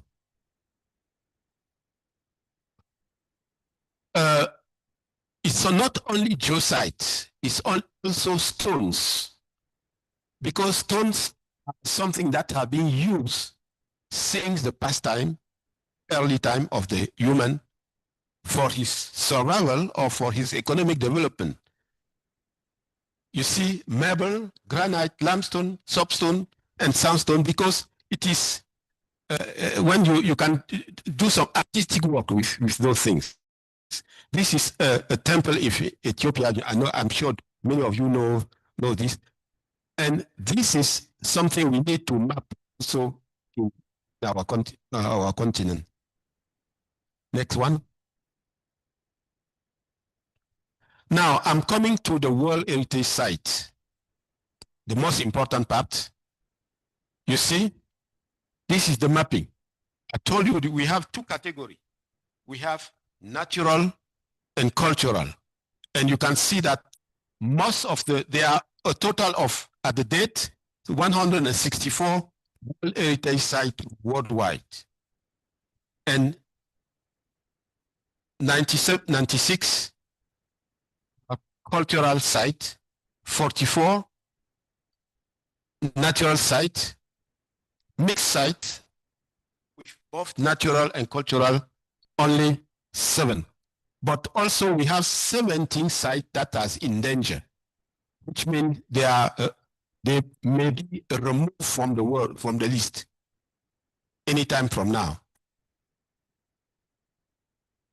And you can see that 45 countries out of 74 countries in Africa have some site. This is the map. Next one. Now, what about the geological heritage in Africa? As I told you, we have cultural and natural. All these are the 1, 2, 3, 4, 5. Wait, what? Yes, all those 4 are natural heritage. And you could see that the geology is recognized only in 3% of what is inscribed, meaning that we still have a lot of work to do. Most of them are from biodiversity and landscape, but geology by itself is only 3%. Okay, next one. Now, how do you move from geoscience to international recognition? I told you IUGS is mapping, but what IUGS is mapping is by country, and all are not internationally recognized. All are not, do not have outstanding universal value. For example, the first site where the geology was recognized, it was in Galapagos. You see, it was recognized for very category, landscape and biodiversity. And you can see 8 is geodiversity. It was recognized with geodiversity. That was the very, very first site. But it was not recognized only for the geology. It was recognized for geology, including other things. On the next, I will show you the next one. And this is the first site that was recognized only for its geology. This is the Hawaii volcano. You all know that. It was recognized only for its geology. Next one. Now, I show you that in Africa, we only have 3 sites that were recognized for their geology. You remember this Greater Dome in Africa, in South Africa, and you have the Greenstone Belt. You all know the Greenstone Belt in South Africa as geologists. And then it's a site in Egypt where you can have well fossils. There are the 3 sites in Africa that were recognized for their geological value only. Next one.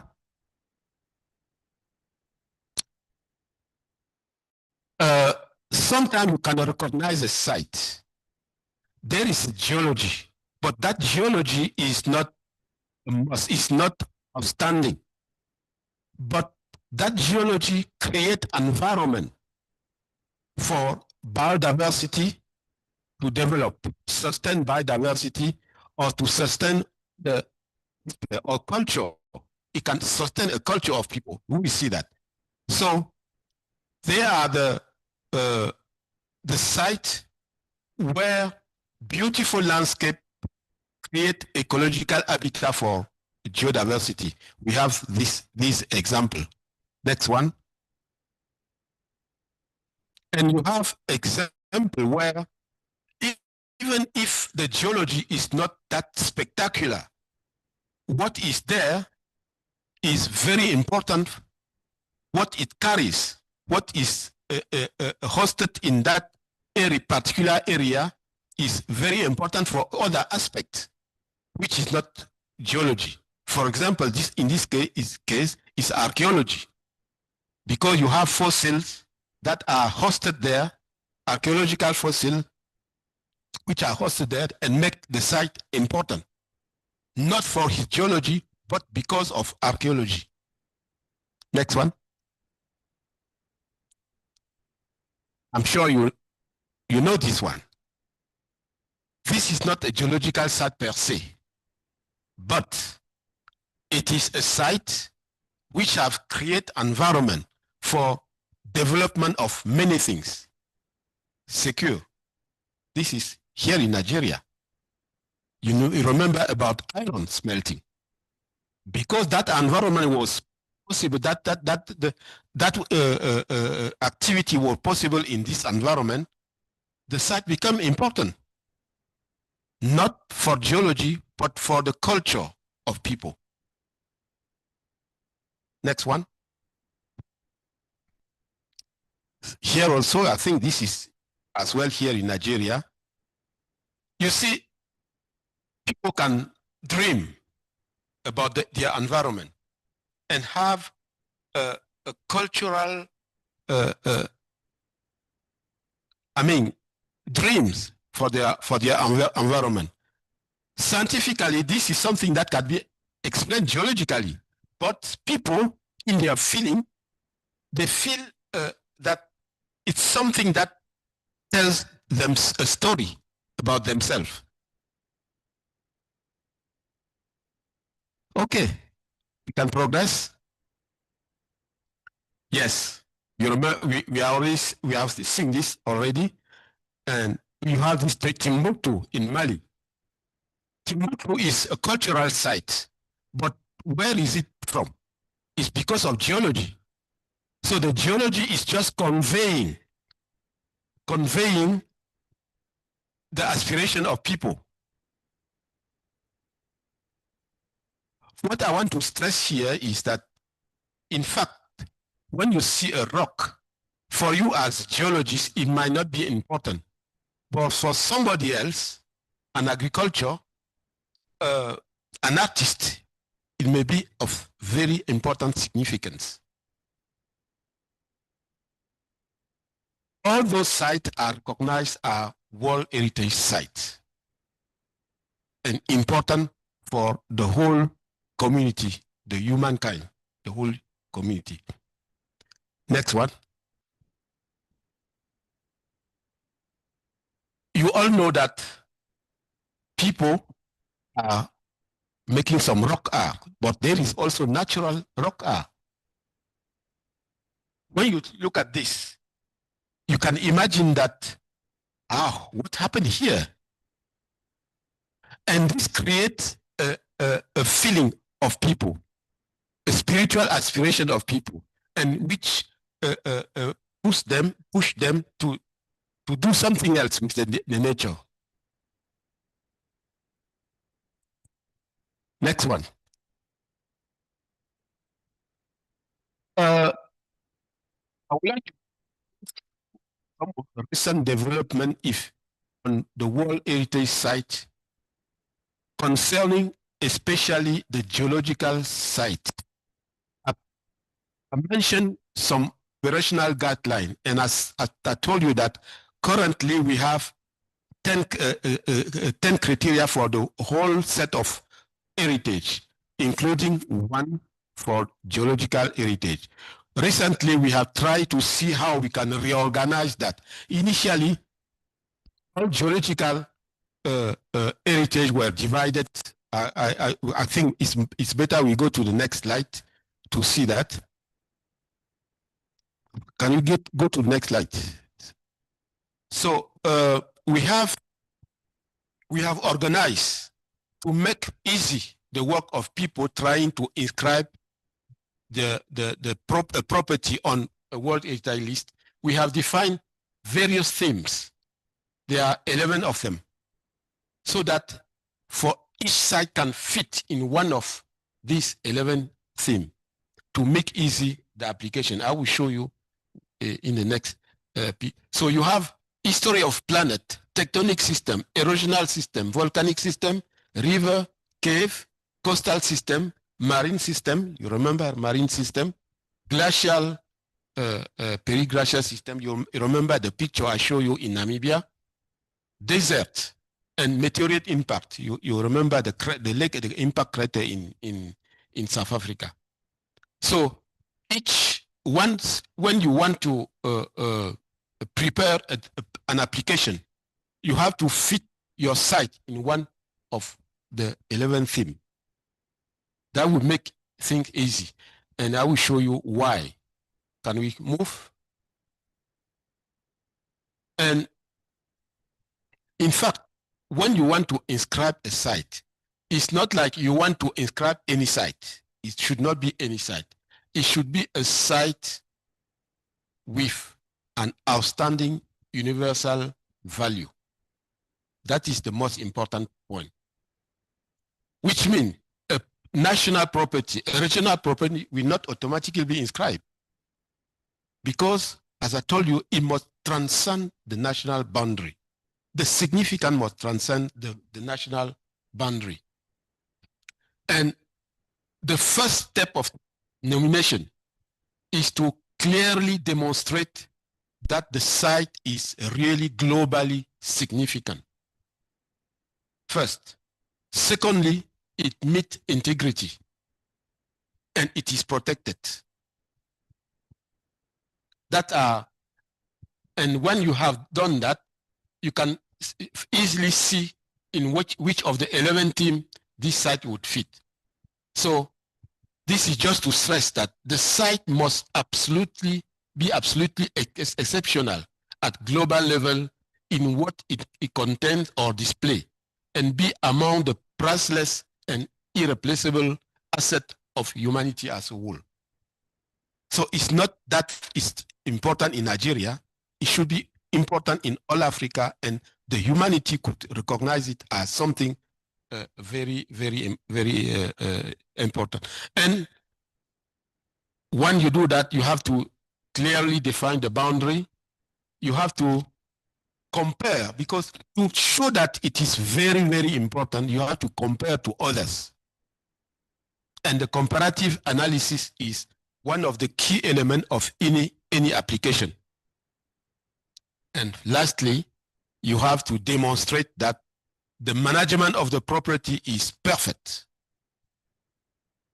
and that the property protection is really excellent.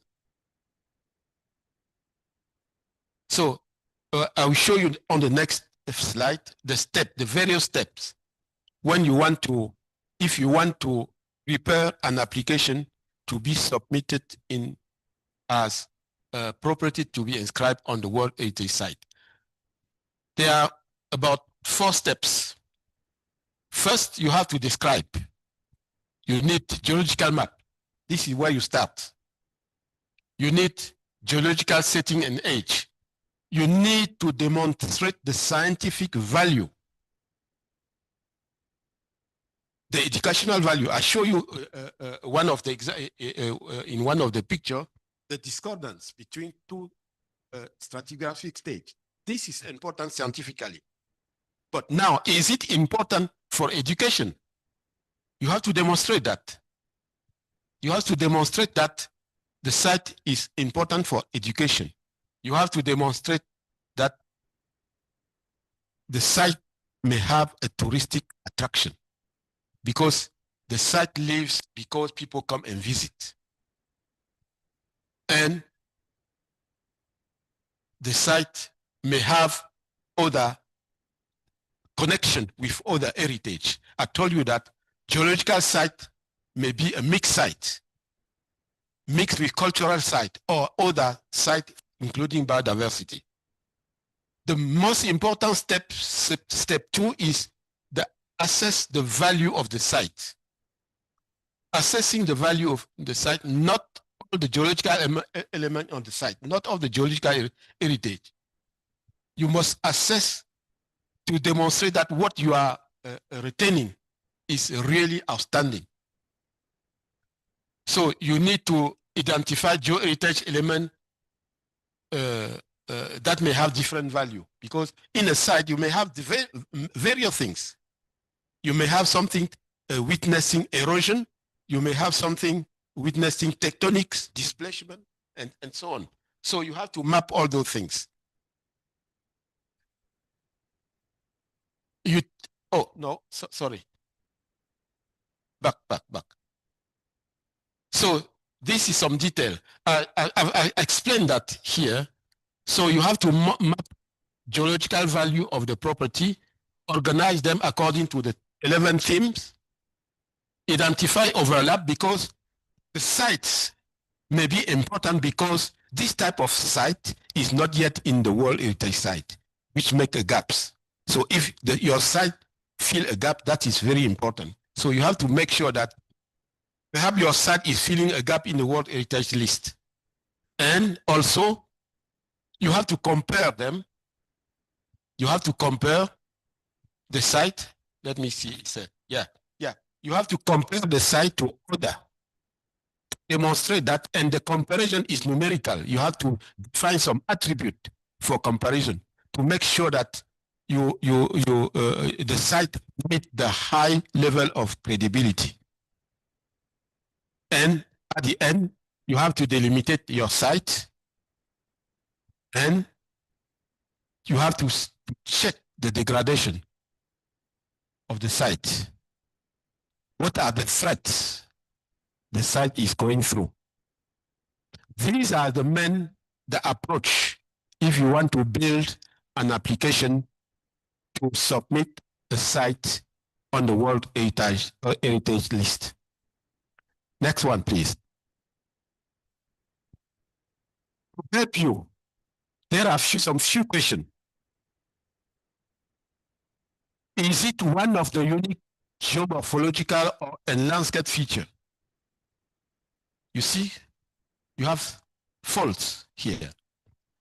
Is it one of the best described geological process? Does it offer one of the best interpretation model of a geological process? There are some of the few questions you must ask yourself when you are building your application. Okay, can move. That was for the geological heritage site. And we are coming to geopark. The geopark is an idea that came from Europe, as usual. It's always come from there. And yes, and initially they have 4 geoparks, and they created what they call European Global Geopark Network. And in 2015, UNESCO took and create a new label, the Geopark label, at his 38th General Conference. So the Geopark is now recognized by UNESCO as a label to protect and preserve the geoheritage. Till now, we have 3 geoparks in Africa. On this map, there are only 2. But just last week, one was approved. It was in Tunisia. The 2 first one were in Morocco, Gun Geopark, and in Ngorongoro in Tanzania. Next one. Next slide. Now, let me introduce to you the African Alive Corridor. Many of you who are geologists in this room know Professor Martin de Wit. He was at UCT in South Africa. In fact, they introduced me as having spent some time at UCT. I had the opportunity to be invited by Martin and to spend some time there to work on this project. What is African Alive Corridor? In fact, it is the storytelling of Africa, the 4 billion storytelling of Africa. And to tell the story, we imagine the corridor. You can, for example, this is the Cameroon volcanic line, which affects Nigeria.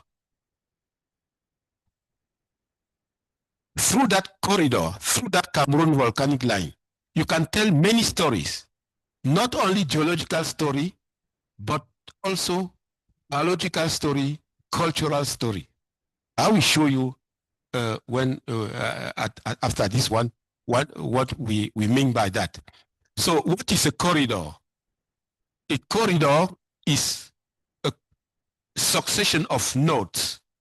About we stop by 20 nodes. We say we can build a corridor and tell a story in various steps, and each step of the story is a node. You will see the detail. And in fact, a corridor is a succession of hotspots, which we say node, telling each hotspot telling a particular story. And a hotspot might be a geosite, like we just mentioned. It might be a geopark. It might be a heritage site. It might be a diversity hotspot, or even an archaeological site. So through those hotspots, you can tell the story. And for this particular corridor, I want to reflect on, you will see how it is organized and which type of story you can tell. And the story, as I said, transcends the geological, biological, and cultural dimension. Next slide. Next slide. We have identified 20 corridors, but there is probably a 21st corridor out of Africa. Then what is happening? From Africa, we colonize the world. That is demonstrated today, you see. From Africa, we colonize the world. And what is happening today? Today, we have to think about what is happening. Why some of continent developed? Because they came to Africa to take what we have. Our soil, resource stones, our minerals, and even today our youth, they are crossing the ocean every day and die there. So we have to think about this.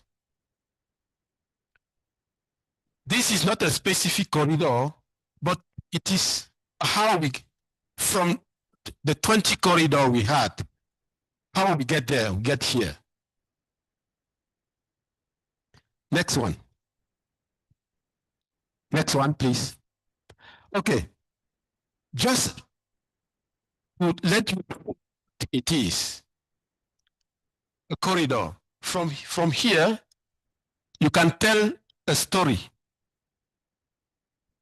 For example, here is Jos Plateau in Nigeria. You can tell the story of iron. This is geology. You cross to Lake Chad. You tell the story. Here you tell the story of volcano. Here, for example, in there is the Einstein theory in principle. There are so many things you can say, you can tell and write about Africa when you consider each of those important hotspots. This is, in fact, a new project, is still in development, and we will see how it goes in the future. Next one.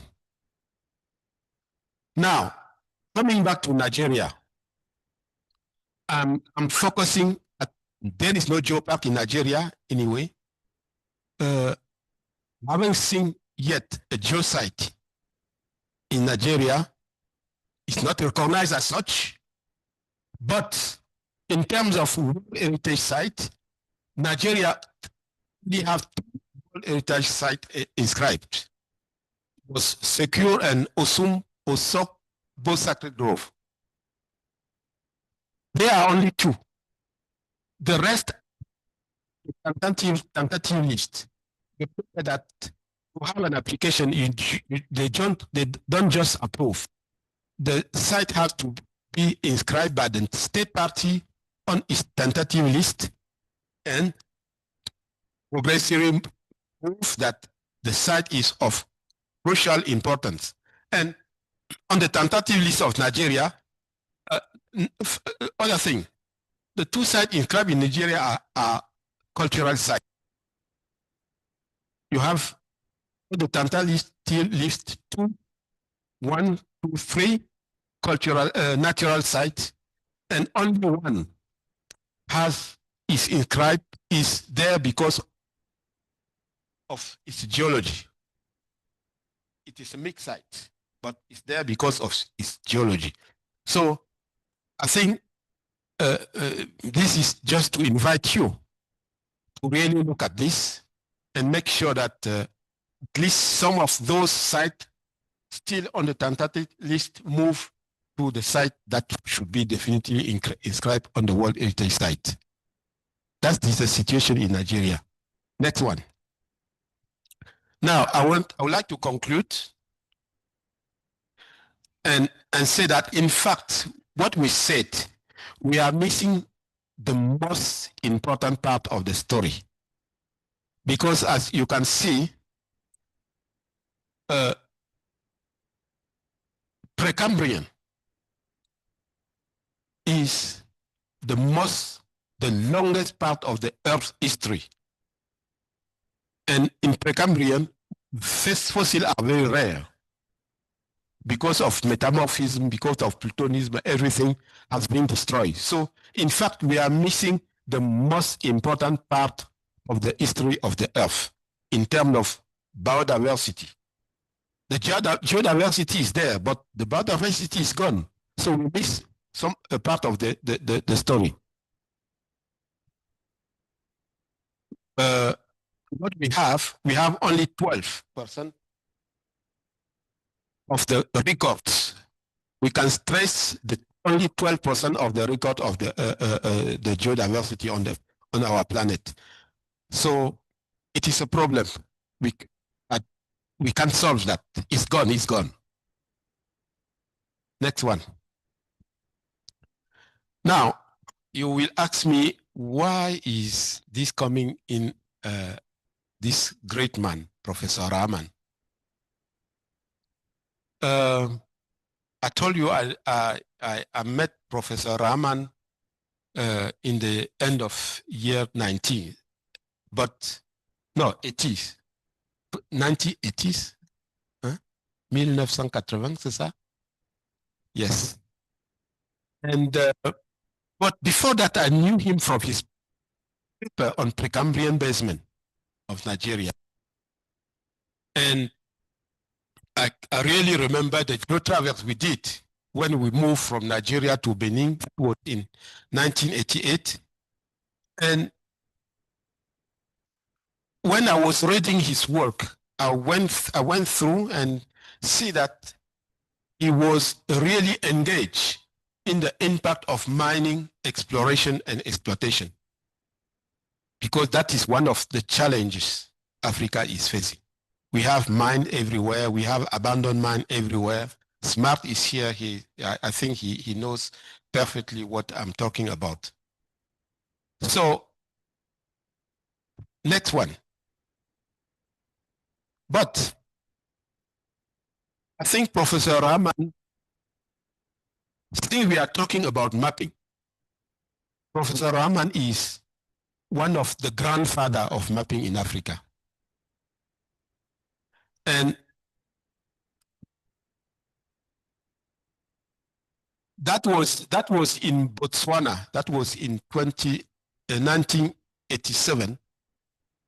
They have a meeting, the meeting of Commission of Geological Map of the World there.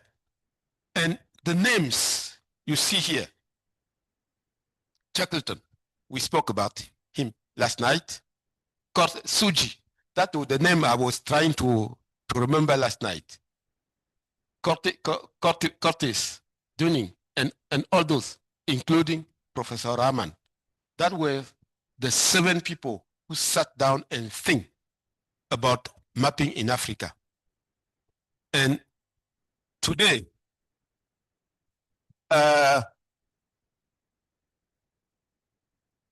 Professor Rahaman, that map has been produced, and I was the one presenting that map at the Geological Congress in South Africa. You were not there. You were not there. And thanks God you were not there, because today I'm bringing to you your grandchild. This is the map. Thank you. Thank you. And also some of the new maps, new geological map of Africa. And the seismotectonic map of Africa. Thank you. Thank you.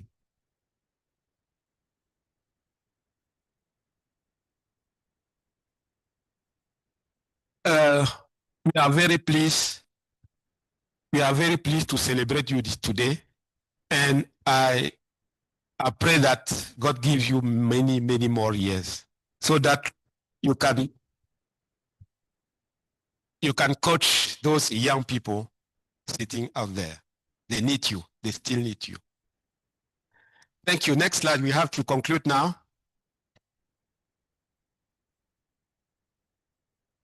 Next one. Next one. Next one. Yes, this is the map. This is the map I just forward to Professor Rahaman. Next one. Okay. I told you at the beginning that when I was, Professor Benga called me for this celebration, I really thought about what I will be saying, because it was not right to come here and bother you with our issue of geochronology, Precambrian. I thought that Professor Rahaman was with what they did many years ago for the mapping in Africa was much more important. And this is our common heritage. That map, including what they contain, are our common heritage. And this is for all humanity. Just to finish with this last thought of Professor Rahaman, I extracted it from one of his publications. I completely agree with him when he says sustainable development of mining in a mining context requires commitment to continuous environmental and socio-economic improvement throughout the life cycle of mine. And this is a challenge we may be having in Africa if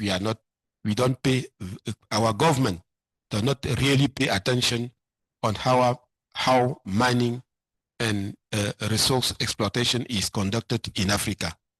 So please, Professor Rahaman, try again, stick on and continue to support young people and the government to make sure that this claim become a reality.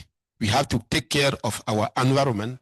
We have to take care of the way we are doing our exploiting our mineral resources. I think that's the last one. The last one. Yes, that was the last one. Thank you very much. Thank you.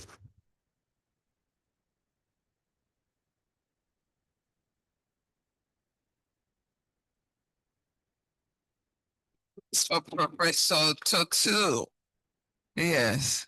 Thank you very much, Prof, for bringing in a new dimension into this celebration today. I'm sure my director, Mrs. Opala's interest in this cannot be measured. I'm sure she's glad that this lecture came up today. Thank you, Prof. Please be seated. So the program, based on the program, is the panel of discussion. And I would like to call to the table to my left here, Dr. Chan. Please come to the table here. You'll be part of the panel of discussion. I have Professor Omoni Ige, represented by the Director of Economy, Mrs. Grace Opala. The NMGS President, Ms. Rose Kundong, please come to the table. I was informed that there is a representative of Professor Pafonshaw present here. Are you here, please? Yes, please come to the table. And I would like to also call on the Chairman Organizing Committee, Dr. Kenny Ladipo, to please moderate this section. Thank you. Please a round of applause for them all.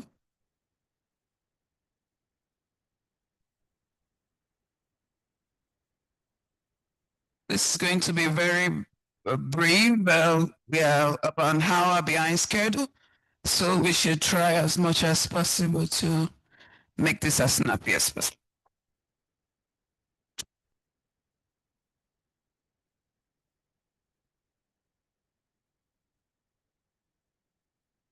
Good afternoon, ladies and gentlemen, and also a special appreciation to those people who are joining online. We cannot celebrate Professor Rahaman without re-emphasizing some of the key things that he has done within the geoscience profession. To give us a few minutes of comments on that, we have, excuse me, I just want to make sure that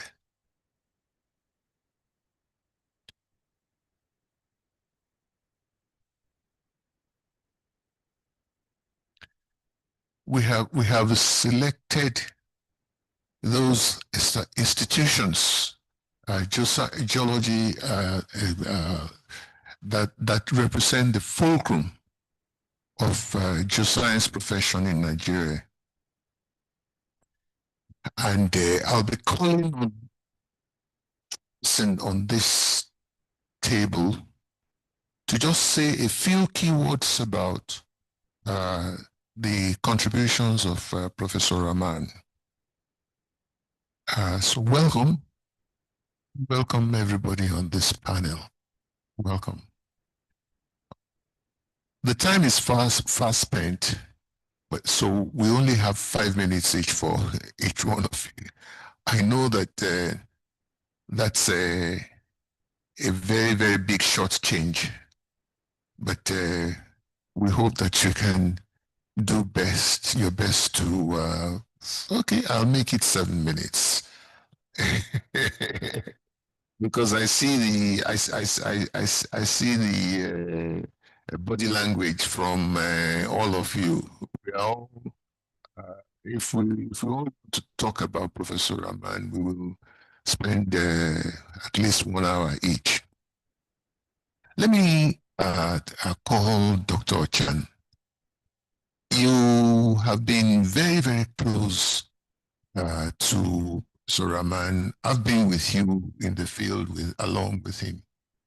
And when you talk about the geotraverse in understanding the basement complex and even geology of Nigeria as a whole, I think after him, you will be very, very close in explaining that to us.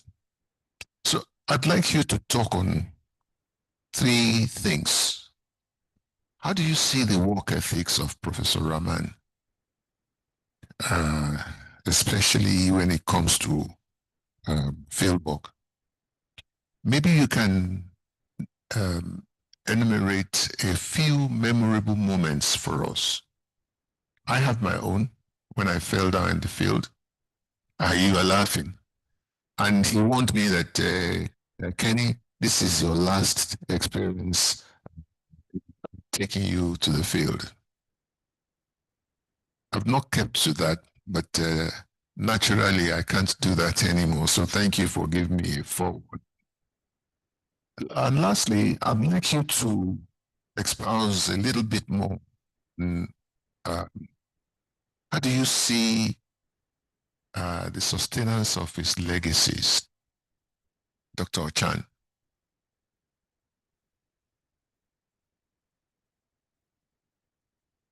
Thank you very much, Mr. Chairman. I think I have to start by, first of all, appreciating my professor. I've known him for very many years. I can say approximately 52 years, in which we've been together almost continuously.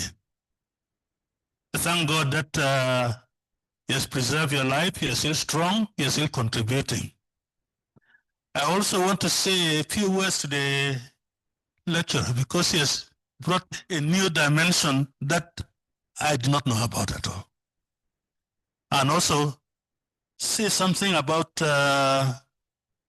what you see in the field. We have not gone as far as World Heritage. Even the geo sites itself, we have not gone that far. But I think we can start from somewhere because I have some idea of things that otherwise are textbook examples that unfortunately they are religious people are very jealous so that you go 1 year, the following year, nobody allows you to go there anymore. So thank you very much for bringing that. Now, I had a lot of things that otherwise I would have said. Fortunately, Madam President has pulled the rug out of my foot, and the chairman is not tying me with a rope. So, work ethics. Akin George said something very important about Prof. Rahaman. You go to his office, it's just a forest of papers and books.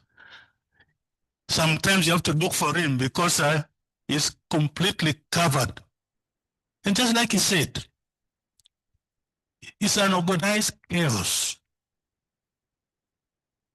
because he knows where everything is. A small piece of paper, say, oh, job. Here it is. That says a lot about his work ethics. The only place I've not been to is his bedroom, whether it's also full of, go to his house, his dining table, you have to clear books and papers. He's a very diligent worker. He pays attention to details and is very, very patient. You cannot hurry Prof. Rahaman. If you go to the field, he has in his head already, this is what I want to achieve this day. Whether the sun has gone down or not, you are still going to achieve it. So persistence, attention to detail, and patience. I should know how patient it is because I'm a very lazy person. Very lazy. I don't learn very quickly. And he has been very patient with me over these many years. When we go to the field and we take out professionals or students, he uses me as a sounding board. If a Joe can understand it, everybody else should understand it. So that is work ethics, summarized in a very few words that in the time that I'm allowed. Some memorable moments. I first of all heard about Prof. Rahaman when I was in the final year through lectures by Prof. Kure. He started talking about Prof. Rahaman did this, things that many people don't understand now, M1, D1, whatever, and was now giving examples. I come from East Africa, and where I come from, a name to you in certain geographical environment. When I had Prof. Rahaman, and Prof. Kure is also from South Asia, I said, okay, he must be coming from somewhere in South Asia. Then when I met him, just like Madam President said, is that the one? That was 1975, I think. So since then, we have been working together. He found out that I could identify minerals under the microscope. That's the only strength that I had. And he built on it. Because now suddenly I was pushed to teach petrography because practicals. Because the first 2 years he was not there. Every week at the beginning of the week we sit down and say, okay, this is what you have to show them. So I'm also very grateful that you challenged me and improved my ability to contribute.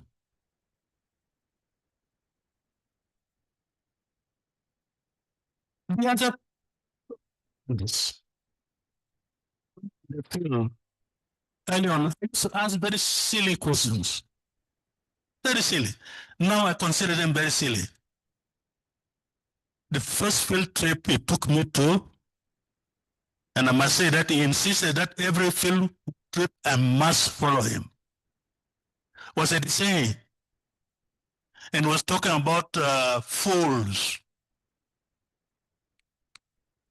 I was saying, Prof, how could a strong rock like a quartzite be folded? He didn't answer the question. That's how patient it is. His way of answering the question was to put me in his car. And we went to the outcrop. I don't know whether you remember, son. Say, look at it here. It is folded. Don't worry how it is folded. First of all, accept that it is folded. Then we can discuss later on how you can fold such a rock, strong as it is. I feel very ashamed these days of having asked that kind of question. The other occasion was somewhere in Gara. Gara has such fantastic geology, certain rocks that you don't find anywhere else in this country, maybe some anywhere else in the world. All those metaconglomerates, very, very peculiar rocks. Then we now saw many outcrops of the clast is this, the matrix is this, different rock types. Then we came across this particular one, the clast and the matrix were the same rock. I said, well, how can you have a metaconglomerate in which the clast and the matrix are the same? I don't know whether you remember, sir. Once again, he just laughed. In fact, he never answered that question at all until 2 years later, when we got back to the same outcrop, that there is more than one way in which you can create certain geological phenomena that look exactly the same. The processes are different, but the products are the same. So those are the things that I learned from him. Patience, attention to detail. We argued a lot in the recent past. That also demonstrates how patient it is. In Negara, okay, there are only 2 episodes of deformation. Then he jokingly will tell the others, okay, Ojok says there are 7. And yet it is the same self. Having told all the others that there are only 2, they say, what about this? What about this? So eventually, when I decided to document those things, I did not consult him. I just decided by myself, okay, there are so many episodes. Whether you like it or not, then write something to counteract it. So those are some of the moments that I remember. Now, how can we continue his heritage? Maybe I've told him his most contribution is in mapping, training of geosciences, especially proper teaching of core courses like structural geology, metrology. These are courses that are now in danger of dying because they are not properly taught. They are not being properly taught because they are mind testing. They're difficult, so people run away from them. Going to the field is a very difficult, inconvenient process. So if I can do the same thing by sitting in my office, why can I do it? If you have to teach metrology properly, you have to conduct practicals. Many of our teaching institutions these days don't even have basic equipment for teaching metrology, practical, no microscopes. Large numbers of students share maybe in a department, 5 marks. So the teacher will just say, okay, this is it. biota looks like this, whatever, without actually touching the microscope and seeing it. So much so that we have produced graduates that cannot function properly. So if we have to continue this heritage in proper teaching, making sure that we produce employable graduates, making sure that we can produce geoscientists that can map. And fortunately for me, I have my colleagues here who are responsible for it. We have to continue that heritage. I'm grateful that Professor Rahaman is still with us. He's still physically strong. And I know that mentally he is also very alert. And we continue praying to the Almighty that He keeps on keeping him strong, mentally alert, so that he can continue to impact more people. Thank you very much.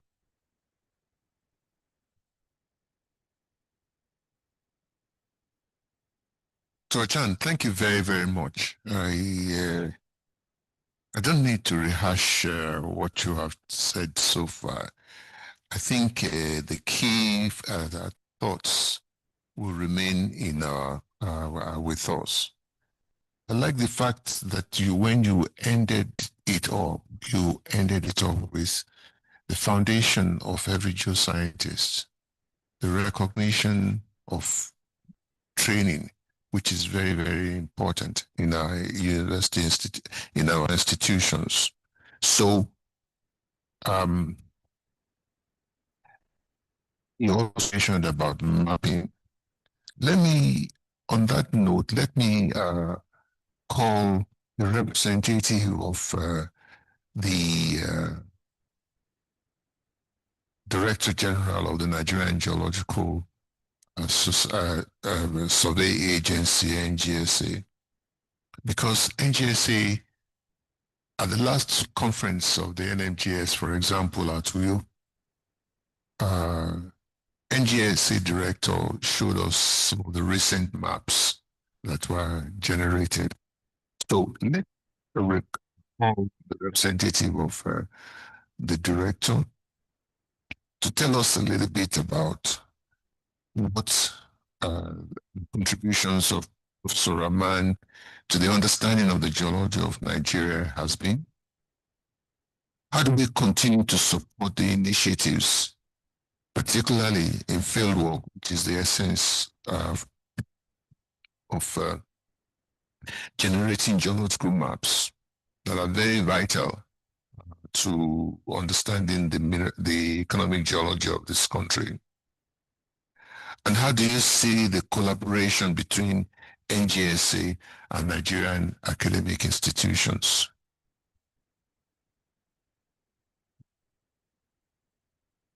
Thank you very much.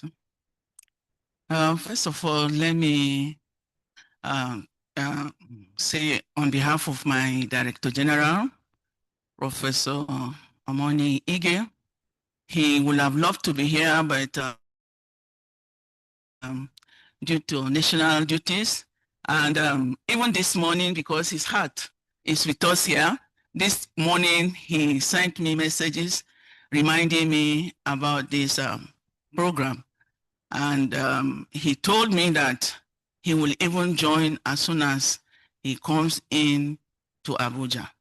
So I want to stand on his behalf to speak on all the contributions of our celebrant. We want to, on behalf of NGSA, celebrate and congratulate Professor Rahaman. Concerning his, well, let me also touch on the lecture we just had on geodiversity.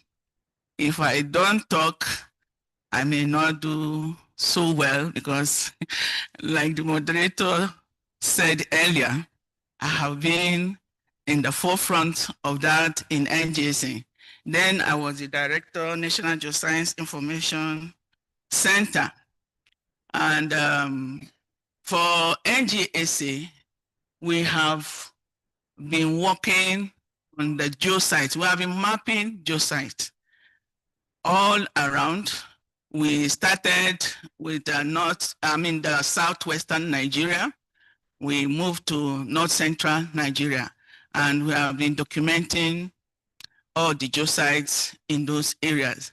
And I also want to say that on the part of the country, they have set up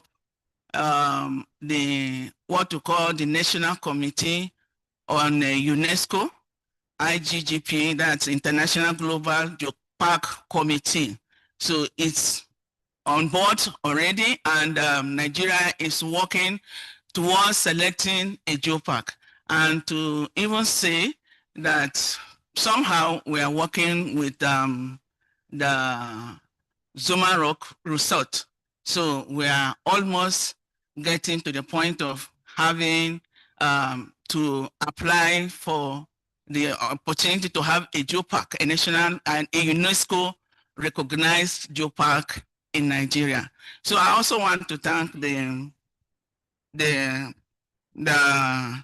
Prof for giving us some points, especially about the third UNESCO Global Geopark in Tunisia. Initially, we used to have just two, one in Morocco, one in Tanzania, and of recent, we have in Tunisia. I don't know about that, and it's a very good information, and we hope that Nigeria will be there one day, because we have a lot of geosites, even though they have not been recognized. Thank you very much for that. So talking on the contribution of Professor Rahaman to geology in Nigeria, to the development of geology in Nigeria, we will not overemphasize. A lot of have been said about his contribution, especially on the basement complex and the Precambrian geology of Nigeria, how his classification that he did in 1967 and 1988 now brought about what we call the major framework for classifying the basement complex. And we also appreciate his work on the schist belt and a lot of work he has done around the basement complex of the southwestern Nigeria and the rest of them. And but for us in NGSA, he has done a lot. He has contributed to the growth of Nigerian Geological Survey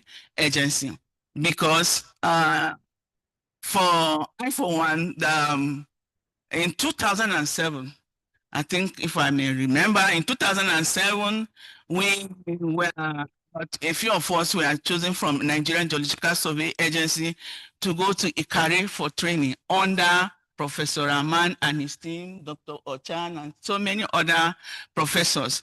And so they were able to train us on igneous and metamorphic geology. We were able to go through all the basement rocks around the southwestern Nigeria. And from time to time since then, NGSA have been engaging that team. Professor Rahaman or Dr. Ochan and Professor Olaruwaju and a lot of them that to train young geoscientists in the field of field mapping in metamorphic and igneous geology, and also in sedimentary rocks. So they have been doing a lot to impart on it. And some of us, because of that training, the moment you come out, you are now, as you go to the field, you present a very beautiful report because of the impact they have made on us. So I want to appreciate him for that. And I also want to say that we in NGSA, Professor Rahaman has been part and parcel of us. We used to involve him as our resource person in the area of some of our geological mapping. And when we had those field work, at the end of the day, we also have what we call peer review. Because someone says that Professor Rahaman is someone that pays attention to details. Yes, when we finish mapping, when we finish our project, will come back to the classroom to talk about the peer review, to review the reports that we got from the field. And he has always been very passionate about that.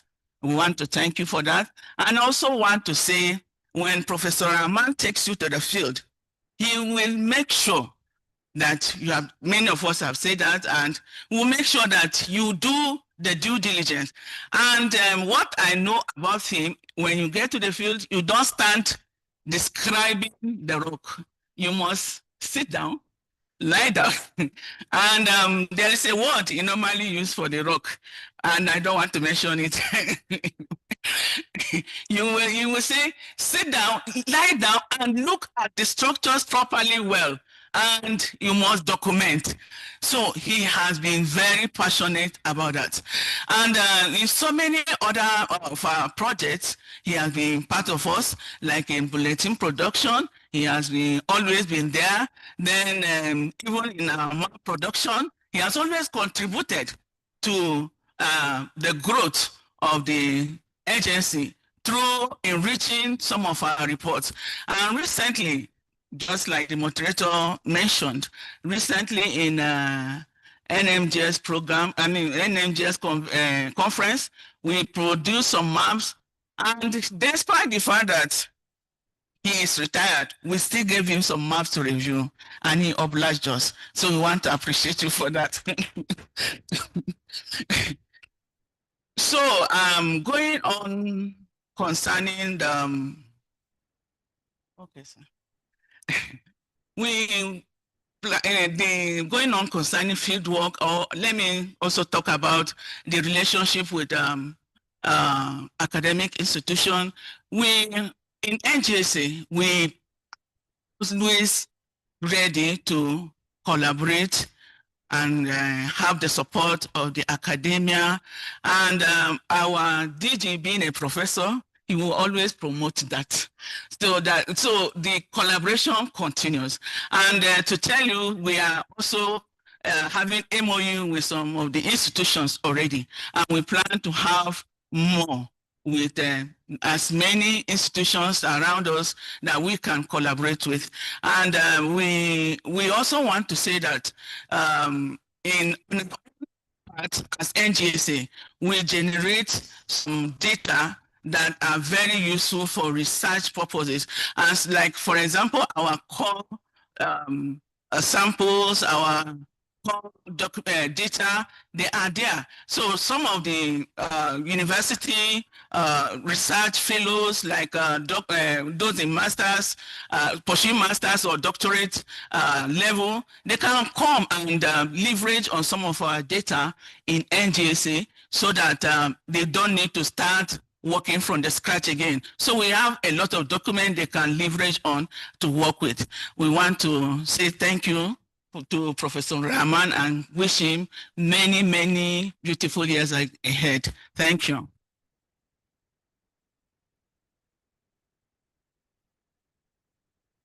Thank you very much, Madam. Let me go to the president of the NMGS, Ms. Rosendom. You said a lot about Professor Rahaman, his significant roles and influence in the NMGS to promote the geoscience profession. Maybe what I want you to elaborate upon is that how can the association sustain such passion within the NMGS community as demonstrated by Professor Rahaman into the future? Because legacies are there to lead us along the right path into the future. So can you please help us to focus on how the association can sustain such passion as demonstrated by Professor Rahaman into the future? Thank you. Thank you very much. As I said earlier, anytime I to speak on Professor Rahaman, I just feel so inadequate considering all that he has achieved and all that he's done. Everything that has been said so far, it's exactly who he is. Coming in from the universities, training most of us here, directly or indirectly, impacting what he knows and what we all know and the geology of the country as we have it. All these people happen to be members of our society.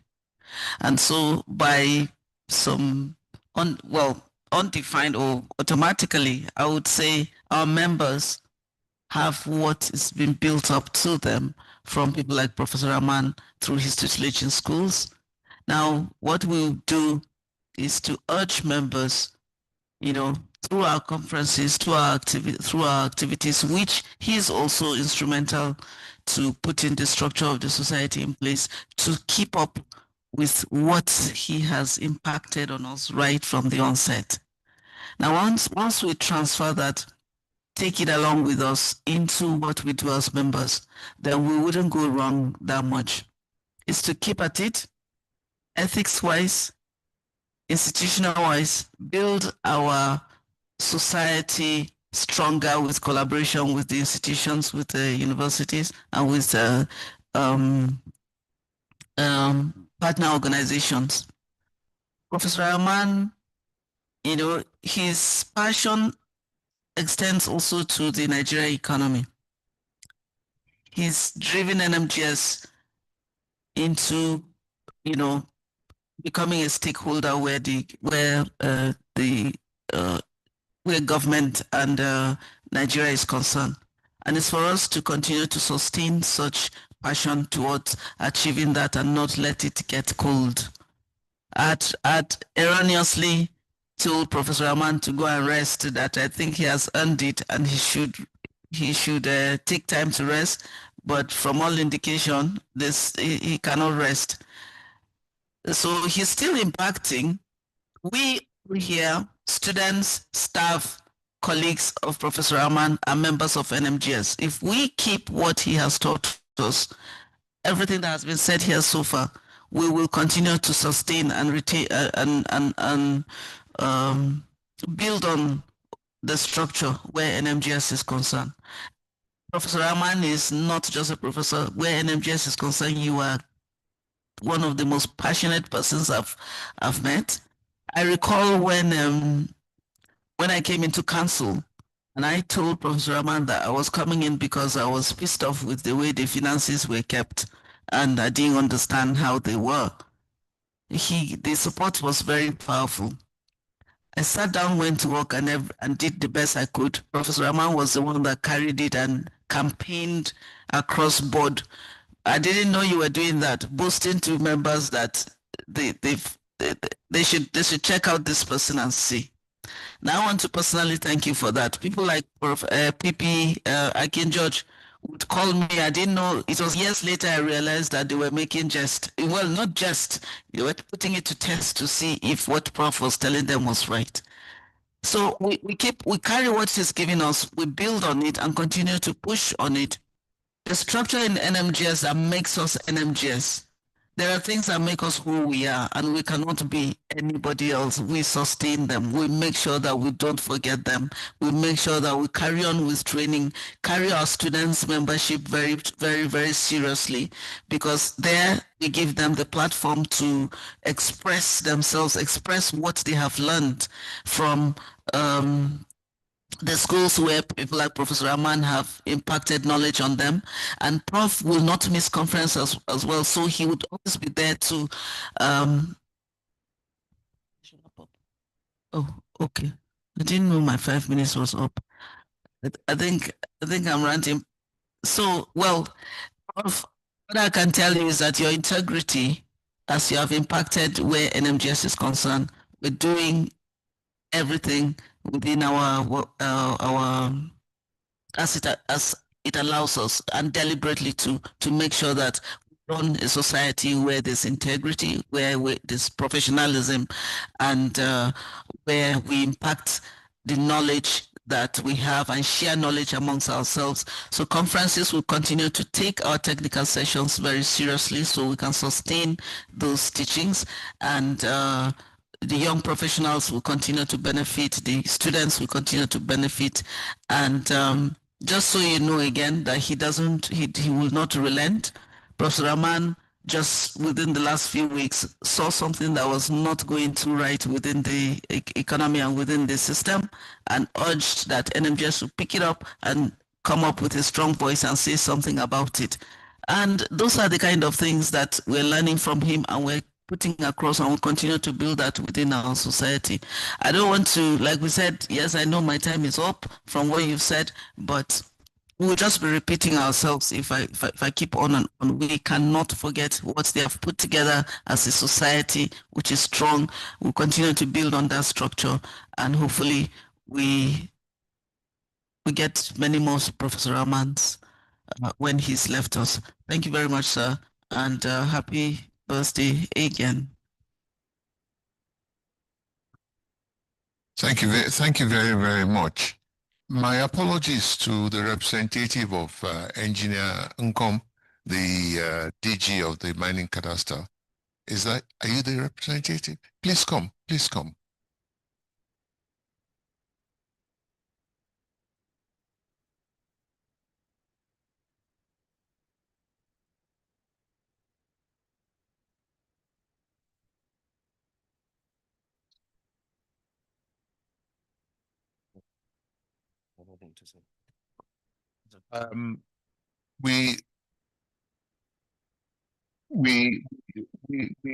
Let us go straight on to the final discussant, that is the representative of COMEG. Thank you very much. My boss supposed to be here, Professor Pafunjo, the CEO of COMEG. Until this morning, he just sent to us that me and other post staff should represent him due to official duty. And to Professor Rahman, though I'm a mining engineer, indirectly he has not taught me, but in our association NMGS, I always see him at the top of on the top, and all the good, the messages and everything that I've been doing, most especially during that time when we were also a student. Whenever we want to do any of our project, most of the publication, we have to go through it. And for what is on my grant concerning the COMEG, despite the fact of as a great scholar and somebody that he has done a lot of sacrifice in order to see the growth of our profession. As a result of that, he fought seriously that this profession must be regulated. And as a result of that, he achieved during the time that he was the chairman of NMGS, that is when the formation of COMEG started. And he played a great role on this establishment of COMEG in order to regulate the association. Also, he was a member of a council from year 2012 to 2015. And finally, as the chairman, he was also the chairman of the accreditation workshop for the COMEG. So he has done great to the COMEG, and all the legacy that have played, the role that has played, has still been laid upon in COMEG. So COMEG and the entire COMEG wish him more years to spend, and in good health and in abundant blessing. Thank you, sir. Thank you very, very much, the panelists. You see, for me, I met Professor Rahman in 1971. And where is Professor Rahman?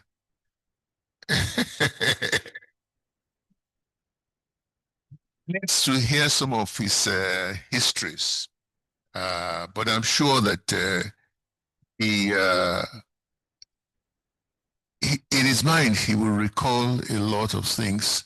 And just by seeing our faces, those of us here on this table, like Ms. Rose said, like Madame said, and particularly also Dr. Ochan and COMEG, because you see, COMEG is very important, because one of the passions I remember Professor Rahaman has dearly in his heart is the recognition of the profession and the professionals, and how he will be able to lift it. Let me thank all of you on this table. You are representing some of the key things that are very dear to the heart and the life of Professor Rahaman as a geoscientist for number one in Nigeria, amongst the number one in Nigeria, and also in Africa. Thank you very, very much. I think let me hand over to the MC, because an important person just walked in. Thank you very much, Mr. Chairman. So while we were on the panel, my Director General, in person of Professor Omoni, walked in, and I would like to recognize him at this moment. You are welcome, sir. Professor Omoni. Please, a round of applause for him. We thank you for making it down here eventually, even after your busy schedule. Thank you very much, sir. Thank you once again, the panelists. And if we look at I'm sure if each and every one of us being given the opportunity to say one thing or the other, will have a lot to say. If you give me time, if I start saying mine, I will not finish it as regards the many impact Professor Rahaman has on each and every one of us present in this room, regardless of whether you are a geoscientist or not. Thank you everyone for coming. Now on the program, we have the chairman's closing remark, which is going to be taken by the representative of the executive secretary of the PTDF in person of Dr. Steve Boyin. Thank you, Doctor. You are welcome. Please a round of applause for him.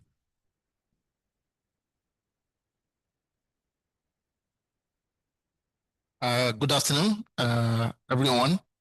And as this program is coming to a close, we are not closing yet, because if you check your program, there are still a few activities.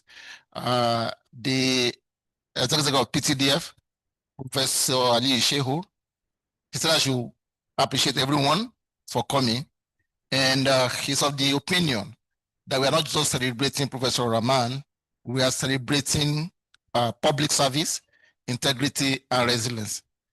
On that note, he believed that from the guest lecturer and to every combination we've learned today about Professor Rahaman is something we can all hold on to, lessons to be learned, and something we can build upon.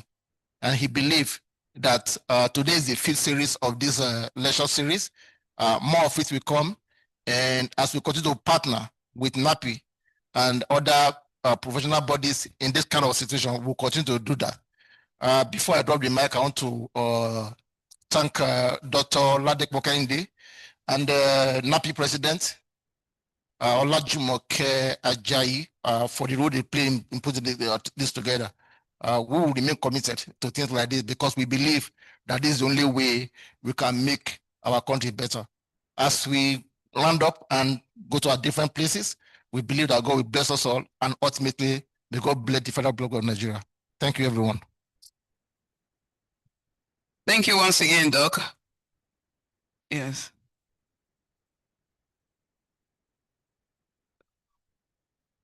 Another round of applause for him.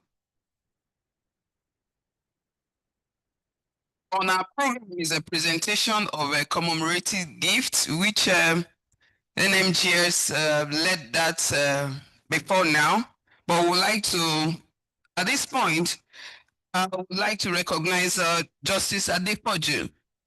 Justice Adepoju. Justice Adepoju. Welcome. Thank you very much for finding time to come. The good messages continues, and I have the honor to introduce a fellow of NAPI, the chairman of Geoscience African Energy Company in person of Dr. Lai Fatono. Sir, you are welcome for a goodwill message.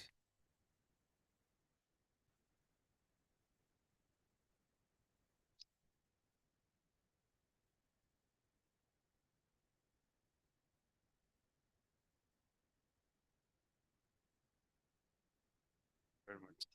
Yeah, thank you. Good afternoon, distinguished ladies and gentlemen. It's an honor for me to stand here and say one or two things about Professor Rahaman.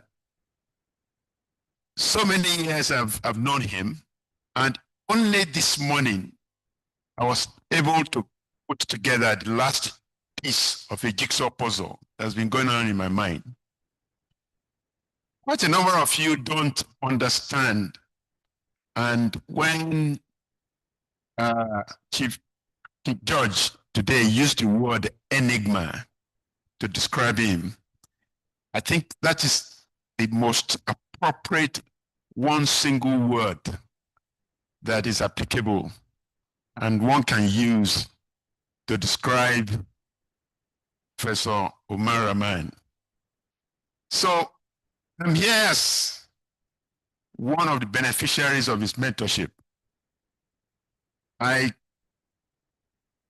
got into University of Ibadan in September 1970, graduating in 1973. And Prof, it's only today I realized the very, very intricate and unusual circumstance you have been all your life, because quite a number of you did not recognize that this man was teaching people who are much older than him in the class. At the end of the Civil War, many of the returnees in my class, and I happen to be one of the youngest in my class, some of them in the last 2 years have been celebrating their 80th birthday. So now I'm putting it in context that you have been standing and teaching people who are a few years older than yourself, and you are teaching them not in the primary school, not in the secondary school, but at the university. You are really an enigma. So as I sat there, I casted something, which if you just indulge me, that I'll read. And I'm reading this on behalf of my colleagues, the class of 70 to 73, University of Ibadan, Geology Department. So it's a privilege, and I'm deeply personally honored to rise here, even very briefly, to say a few words in celebration of a man whose life has touched so many of us, Professor Omar Rahaman. Today is not just about marking 80 years of life.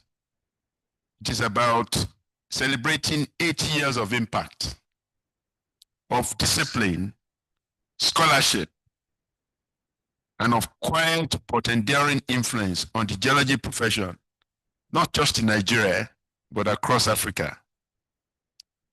My own journey with you goes back to the hollowed halls of the University of Ibadan in the early 1970s. As a member of the 1970-73 geology class, I had the privilege of sitting under your teaching, and people talked about when you brought projectors. In our own case, there are no projectors. You wrote on the wall, but you wrote on the same sentence, the last one you wrote the next one on top of it. Part of the enigma of Professor Rahaman. So what made that experience truly unique, and what has stayed with me all these years, was this. He was teaching students who in many cases were older than him. But you would never know, you never knew it, from the authority of his knowledge, the clarity of his mind, and the quiet confidence with which he carried himself, he commanded not just our attention, but our respect. And that, I dare say, is the mark of a true teacher. You are the one we should be calling Mwalimu. But beyond those early years, what is even more remarkable is that Professor Rahaman never stopped being a teacher. This unending passion for mentoring young geoscientists, particularly through the MSc Geoscience program at Obafemi Awolowo University, stands as a testament to a life committed not just to knowledge, but to people. We know the realities of building, sustaining such programs in our environment. Yet, with quiet determination, he has continued to preserve, seeking institutional support, advocating for excellence, and ensuring that the generation is not left behind. That persistence, that sense of duty, is what duty defines as legacy.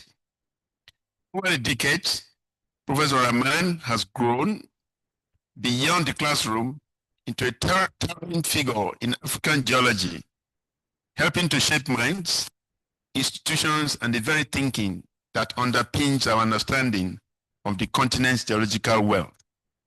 So today, as we gather here in Abuja, and as we listen to the distinguished lecture by Professor Felix Tuteo, it is fitting that we pause to honor one of our own, a pioneer, a mentor, and indeed a reference point for excellence. At 80, Prof, you represent not just longevity, relevance, not just history, but continuing inspiration. Sir, we celebrate you, we thank you, and we pray that your years ahead will continue to be filled with strength, grace, and the satisfaction of seeing the many seeds you planted continue to bear fruit. Happy 80th birthday, Professor Rahaman. Thank you.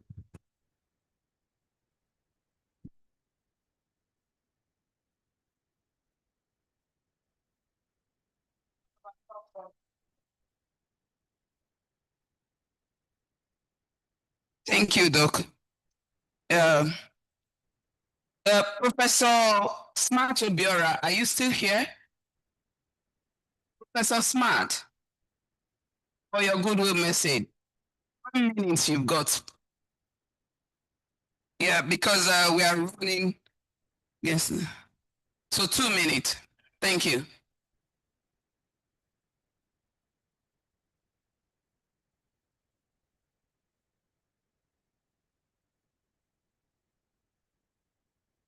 Yeah, thank you so much. I have to go straight to what I've written. To me, I'm a tertiary granite compared to Professor Rahaman. It's a great pleasure for me an honor to physically be here present to give honor to Professor Rahaman. I give glory to God for granting his grace in abundance to attain the landmark age as described in the Bible in excellent health. Professor Rahaman had taken me as his son since 1997 when I was introduced to him as one of those who are in his area of specialization, mineralogy, by his late friend, who was my academic father, late Professor A.C. Umej, during a conference in 1997, nearly 30 years ago. Before that time, I had already known Professor Rahaman through his publications. I was shocked to know that he was a much younger person than I had thought. Ever since then, Professor Rahaman had provided research materials to me, guided me, protected my interests, and projected me in the geosciences community, nationally and globally. He encouraged me to join the NMGS Council in 2012, and in fact, he personally led the campaign for my election into the council on the floor of the NMGS AGM that year. He regularly checked on me. He took the pain of visiting me in my house at the University of Nigeria, Nsukka in the year 2019 when he heard I was very ill. I am very glad that this your 80th birthday has also reconnected me with globally renowned geoscientists, including Professor Felix Totu, who was also my mentor and assisted in providing funding for me when he was in charge of the earth sciences at UNESCO. I never knew that you were connected with Professor Totu until now.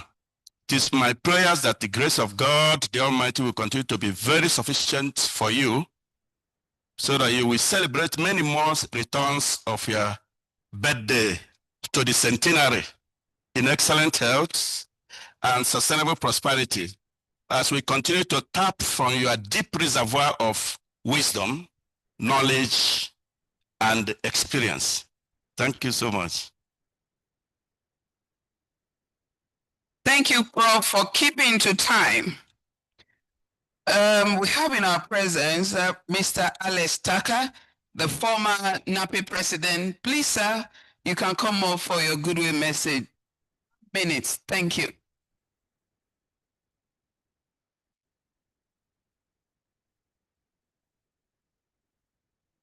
Thank you, sir. Thank you. Good afternoon, Mr. Chairman, for this event, the wonderful celebrant. I was not taught by the celebrant of today, but I got to know him by serving in the NNPC.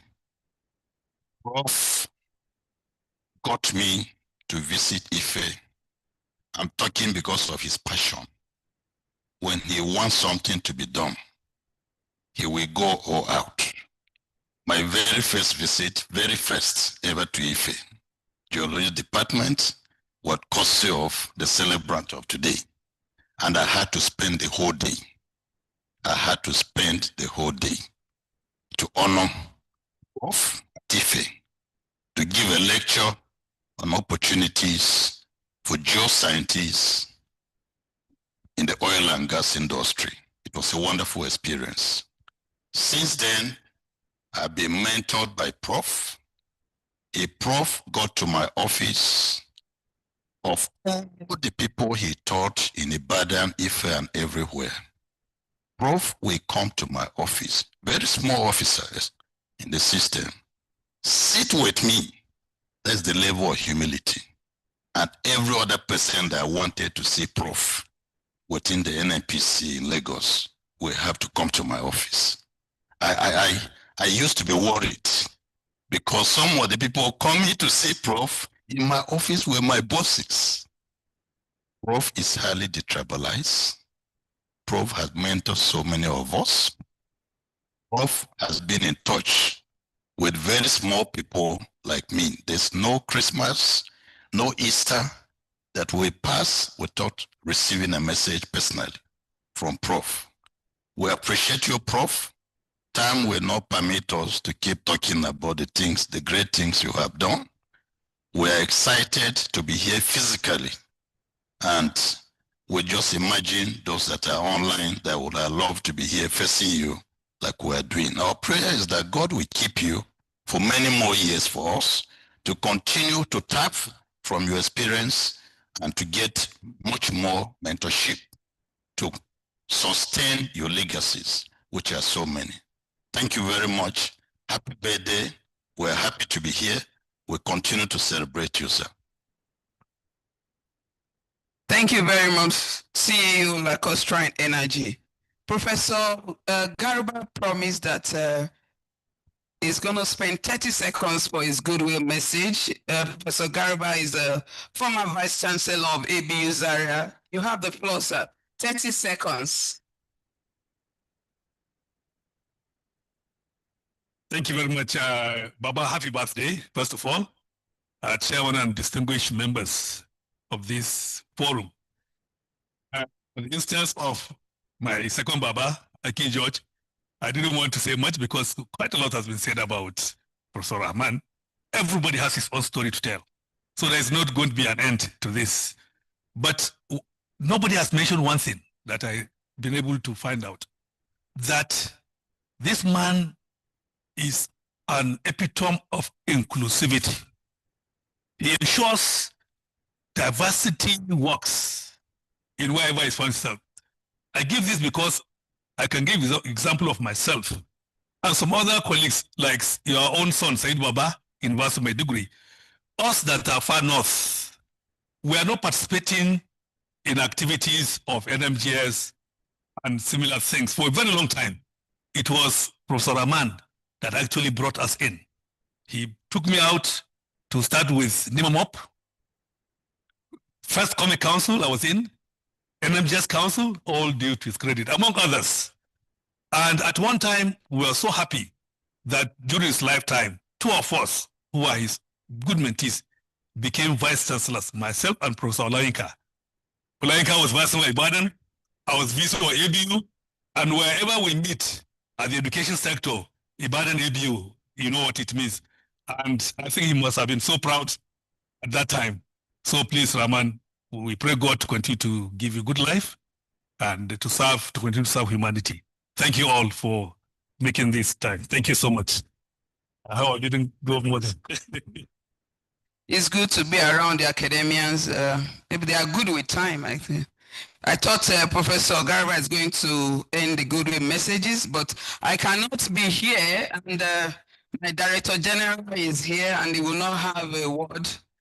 And so I have the honor to invite my Director General in the person of Professor Olusegun Ige to the podium. You are welcome, sir. Said 30 seconds, but you have 45 seconds. Admin, I hope you can hear that. So she's now in DG's office by giving DG time. I think I want to say good afternoon to everyone. And let me tender apology for coming late. Never my character at all. But I was outside there for national assignment. It was actually a regional African assignment. And I rushed to be sure that I'm here before the program closes. So I want to say thank you for everyone. Baba, I don't know what to say about you because I have a lot to say about you. So many things have been said. But one thing that I was sitting down there that I discovered nobody said, as Prof said, is that how do we now immortalize his brain? I think as geoscientists, we should look for one AI that can immortalize his brain, so that even when he has lived so old and very old, after like 20 years, and we are now praying that he should sleep well, then we should still be seeing the brain used for us, not in the book, but in any way that we can identify it useful to us. That is one thing. No, Baba did not teach me because I am one of the, I don't know what class of geology I will be, whether Cretaceous, whether recent, whether, but I know I'm not Precambia. But Baba can classify me very well now. One thing about him that I know is that he's a lot of the young ones. The first time that I met him was when I was, though I've been hearing about him as a student, we have used his book, 1972, Rahaman did Rahaman, and everybody was looking for who is that Rahaman. When I got to know him, and I had a lot of things, but when I was in the Department of University of Ilorin, I think that was the first contact that I had when I invited him for a program. His smiles alone was so charming for me. And the way I was saying, you know, when somebody calls you by your name directly, that shows possession, that shows love, that shows that this person really loves you and is part of you. He's calling me, see, they have met me before. That made me fall in love with him. Since that time, I can only pray for you because so many things have been said. But please, you should not forget what I said. How do we immortalize the brain? That day you will live long, beyond 120, in good health. Say amen. Thank you, sir. Thank you, sir. I said earlier that it's good to be around the academician, and they are good time managers. Thank you very much, sir. If we look at the program, we'll find out that we're at the vote of thanks. And who is best to give us the vote of thanks, if not the celebrant himself? So I have the singular honor of inviting to this podium my Prof, Professor M.A. Welcome, sir. Happy birthday to you.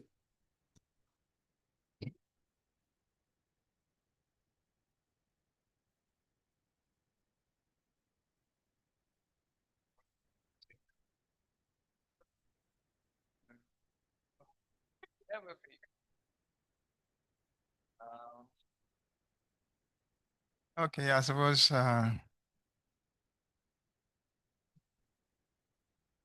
I'm short of words. I think one does not know where to begin.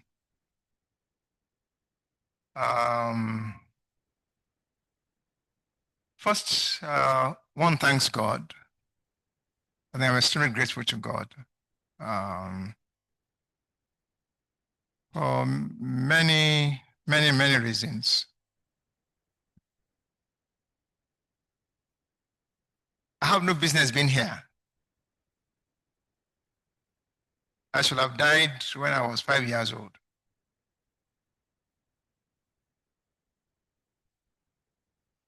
But it suited God to spare my life and endeared my paternal grandmother to me. So for that, I'm grateful. The event of today and all the events that are planned for me,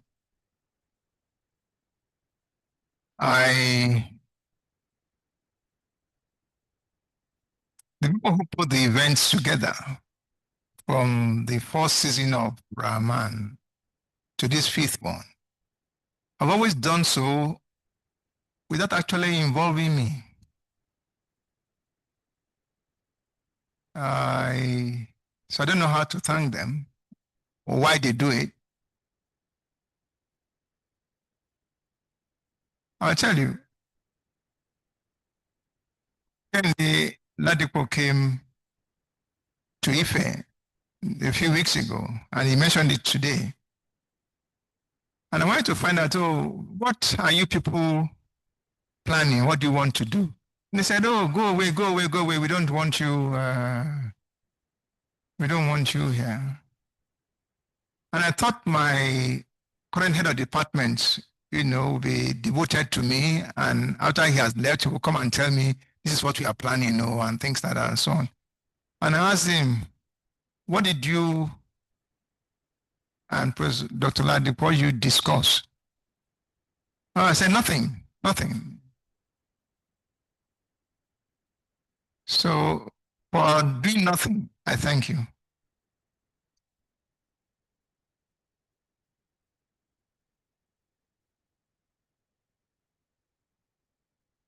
And then look at Felix Totiu, who is here. Very troublesome young man,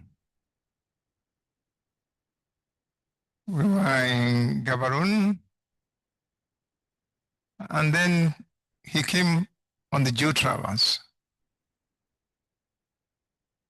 Very energetic young man. I have not, as I said, for him to agree to come and bring this new insight into what is happening today. Geoparks, geosites, geoheritage, and all that. It's a thing that has evolved from the IGCP projects that we were working on at the time, that both of us brought us together and gave the opportunity for one to be involved on a regional scale in geology. All of you, those of you are here, those who are also online, you've been extremely kind to me. Extremely kind. You've been patient with me. And I appreciate that. I'm not an easy person to get on with.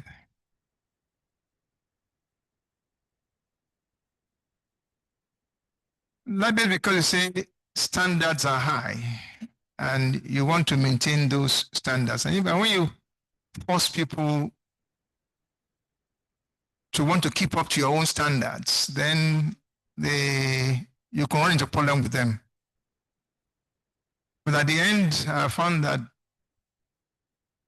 even with that, you've turned what should have been angst against me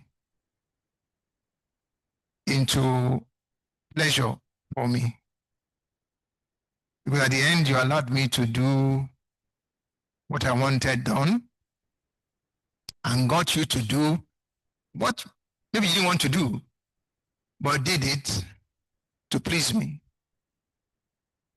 And I pray that having done so, you not had any regrets in making those, taking those decisions.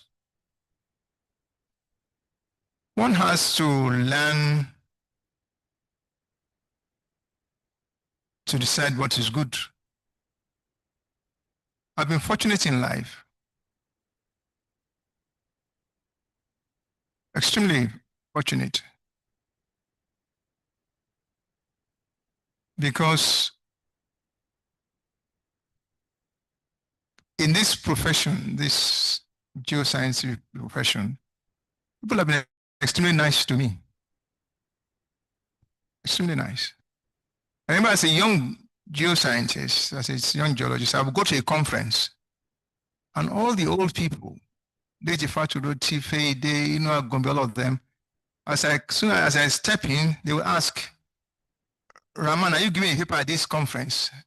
And if I said yes, they will all be seated on the front row, waiting to listen to what I wanted to say. And I keep asking myself, why should they be interested in what I want to say? And I don't know why, but I was that lucky. And I remember many occasions, if the moderator or the chairman of the session wanted to stop me from talking, they'll say, oh, leave down, let him go on, he wants to say. And I think I must also thank not all of you here, but some of them have passed away now. My professor, Professor Yahweh, I must say, he was an extremely generous man.